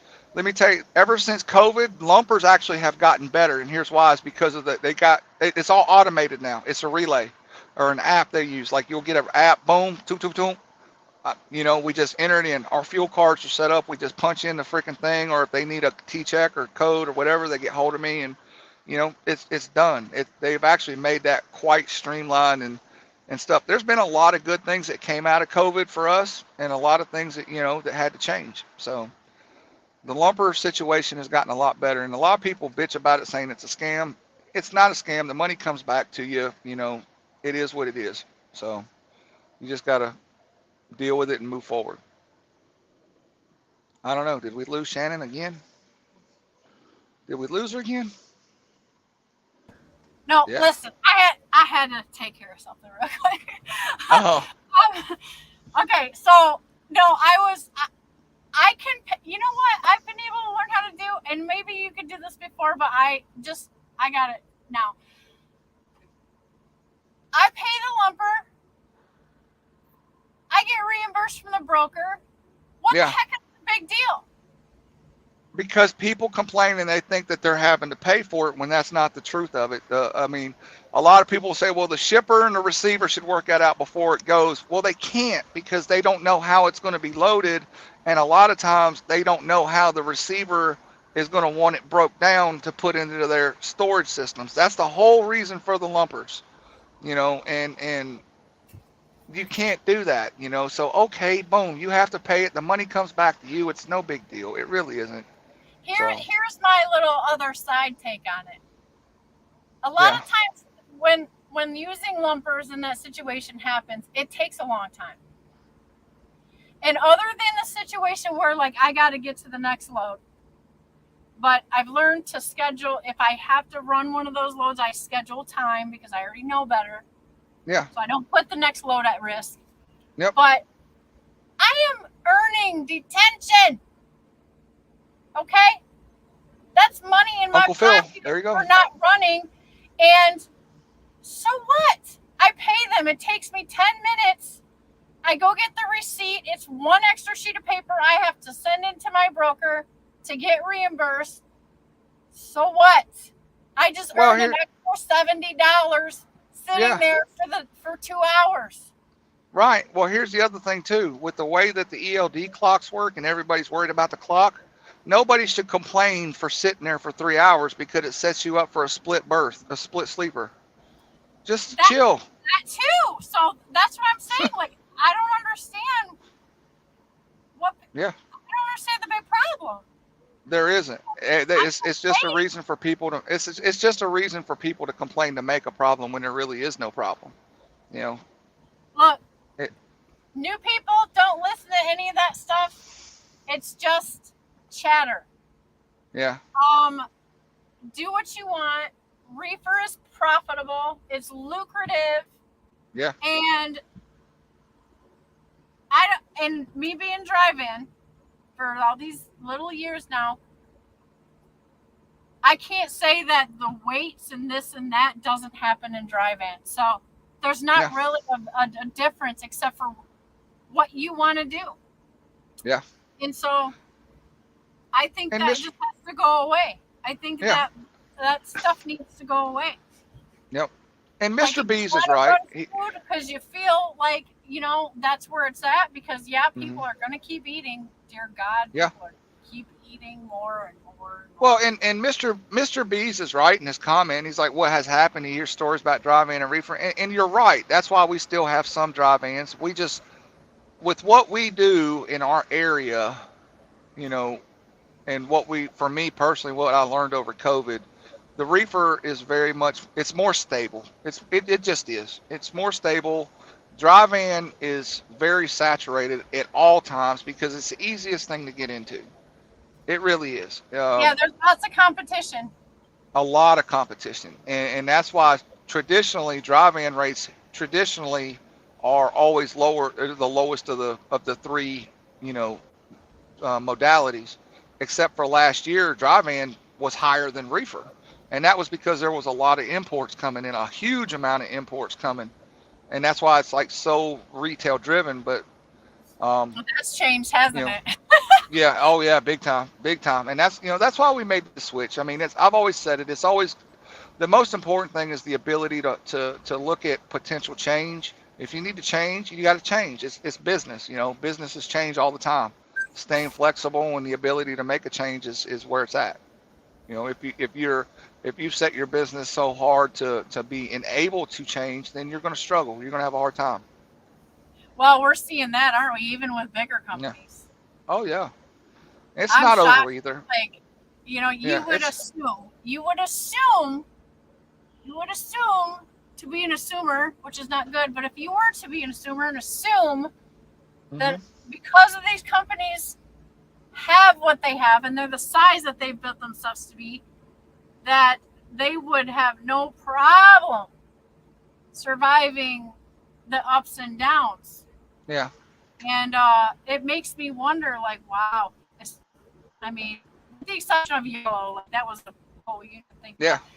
But the other people, right? The other mid-sized carriers and things like that, that are not going to survive this thing. It's like, wow. Well, they're falling off. I mean, now it's starting to affect LTL companies. Obviously, the biggest thing in the news is Yellow Freight. Yellow Freight had a huge mishandling of funds and money, and they didn't make any changes to what they were doing, and they're done. They're gone. They're not the only LTL company struggling. There's other companies, mid-sized carriers, even the larger carriers that are falling. Like, I know it's kind of went away with the dusk of the night and the turn of the day but U.S. Express, Knight and Swift swallowed them up. Yeah. They swallowed them up. I was kind of surprised about that. Yeah, there's a lot of questions about how quick that purchase and merger happened, but it happened. There's a lot of movement going on in the industry. I lost Spectre. But so it makes me think of.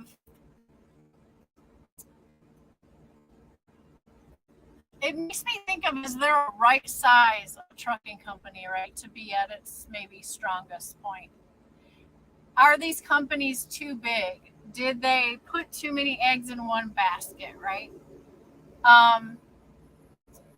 Spectre, I don't know if you're coming back in, but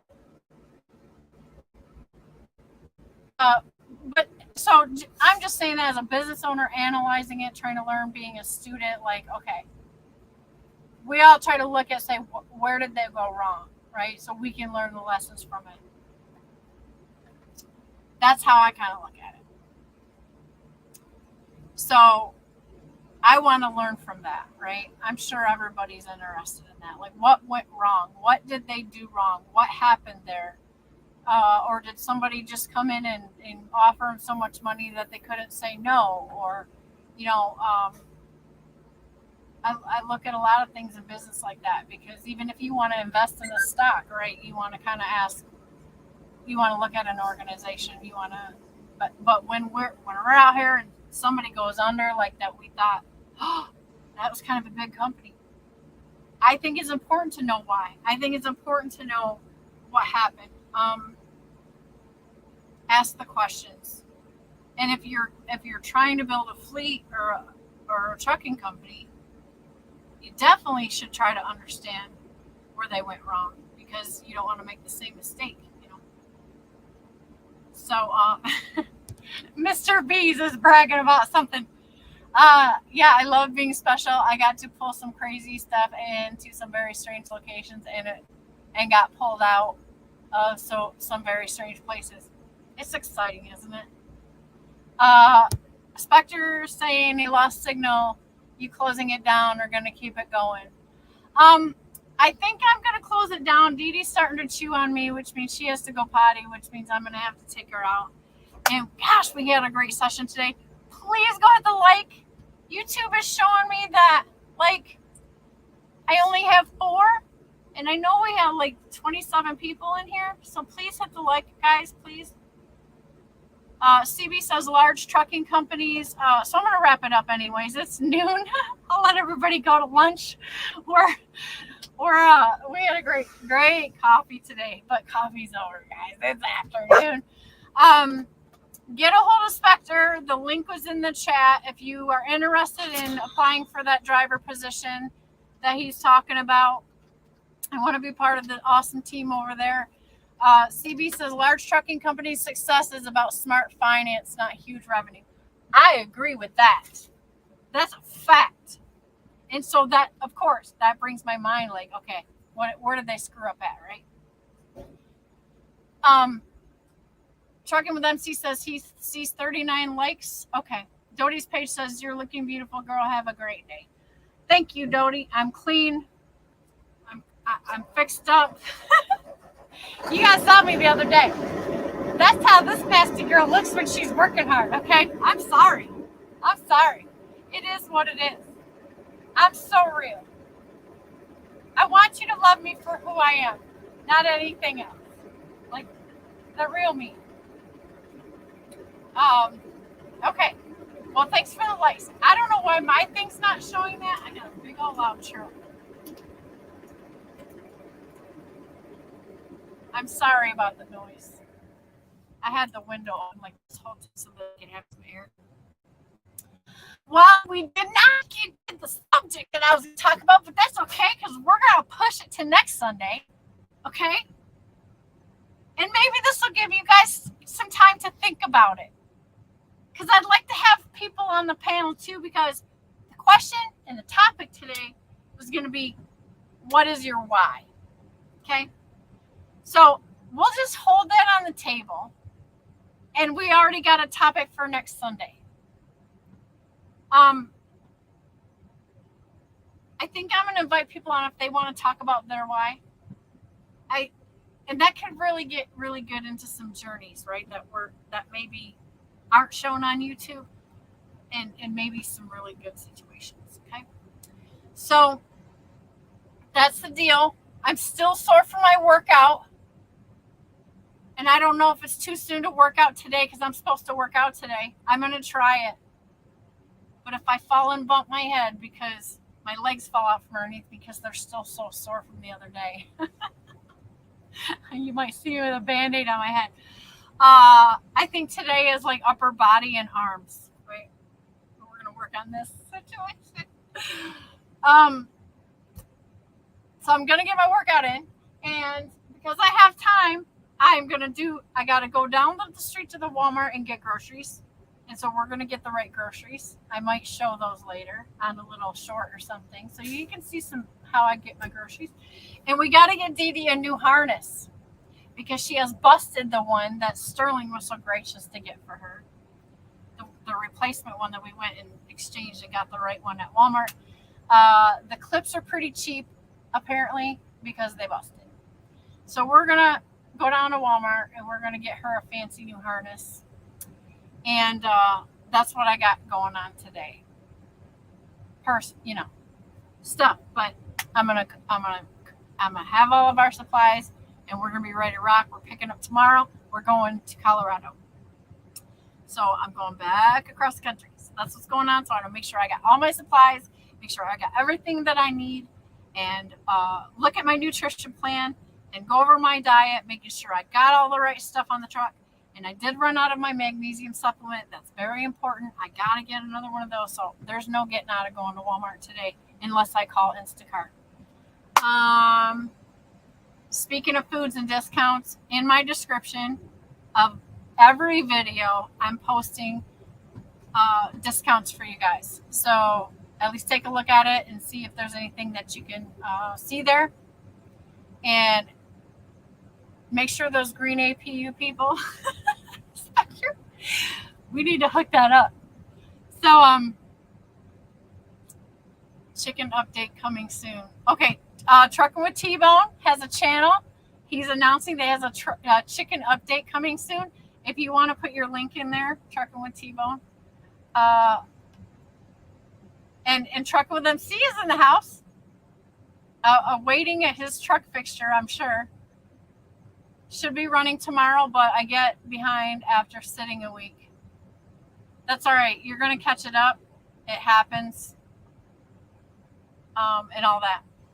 Okay, Umberto is announcing that he's going live in about an hour. He's got a channel over there.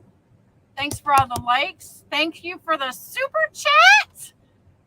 The biggest super chat in history that my channel has ever gotten so far since we've been monetized. Oh, I can't say that because I did one time get a very large Cash App. 2 very large Cash Apps. that were bigger than that. I almost forgot. Thank you. I love you guys. And so I got $100 Cash App. I mean, not Cash App, but Super Chat today. And I'm very grateful for that. I thought it would still be up on the screen. I thought that Streamyard did something. Let's see, does it show on YouTube?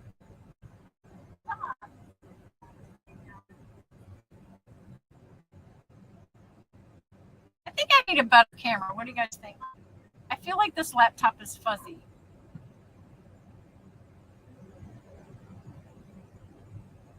I think I need a better camera. I just said that. I wasn't trying to play it. It's weird how YouTube shows up. Anyways, the Hunsky life. Good morning, Shannon. Oh, that's way back there. I was trying to look for my super chat. Thank you for the super chat. Does it go away? Oh, there it is. There it is. From Mr. Greg Zimmer. He says, my family and I are praying for your continued success. You would be a great spokesperson for the Green APU. Give them a call. We touched on that. Hey, that's a new adventure. I'm willing to go after it. We'll see what I can do. Because I'm not afraid to call them up and be like, hey, so what's up with this program we got going on for other drivers? So I'm just paraphrasing. But Greg Zimmer, thank you for your support. You are absolutely great for that. I appreciate you so much. You blessed me today. And oh my gosh, thank you, Spectre. And thank you, Umberto, for coming on and spending coffee time actually with me. All of your education, not only for me, but the other drivers out here watching, my subscribers, my members. I appreciate you guys taking the time. I know you're both very busy men. I totally respect that, and I thank you for spending the time here on this channel. I haven't had the Death Wish coffee yet, Bull.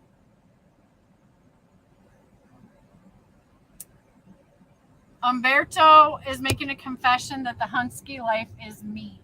Oh, really? Don't be doing that, Umberto. You get me all confused. I think I got a new person, and I know.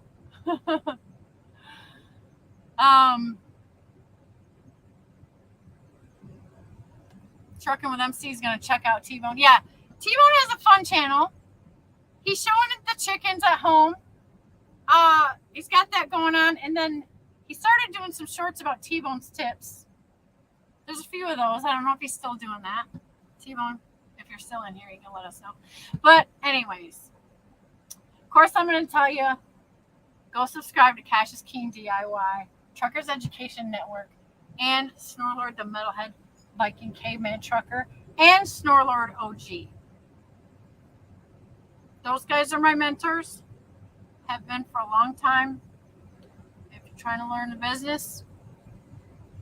And I would say Spectre's channel, but he's so gosh dang busy, he doesn't get to do videos very often. So you got to catch it here. What a treat. And that's it. I'm really letting you go. I love you guys. Appreciate your support. And until next week or sooner, God bless you. Have a fantastic trucking week. Go get that big money freight. And volumes are up, apparently. I don't know, find out from Snorlord's channel. But stay busy. Stay running. And your business will stay alive. And I appreciate you. So, later, guys. I gotta go shopping.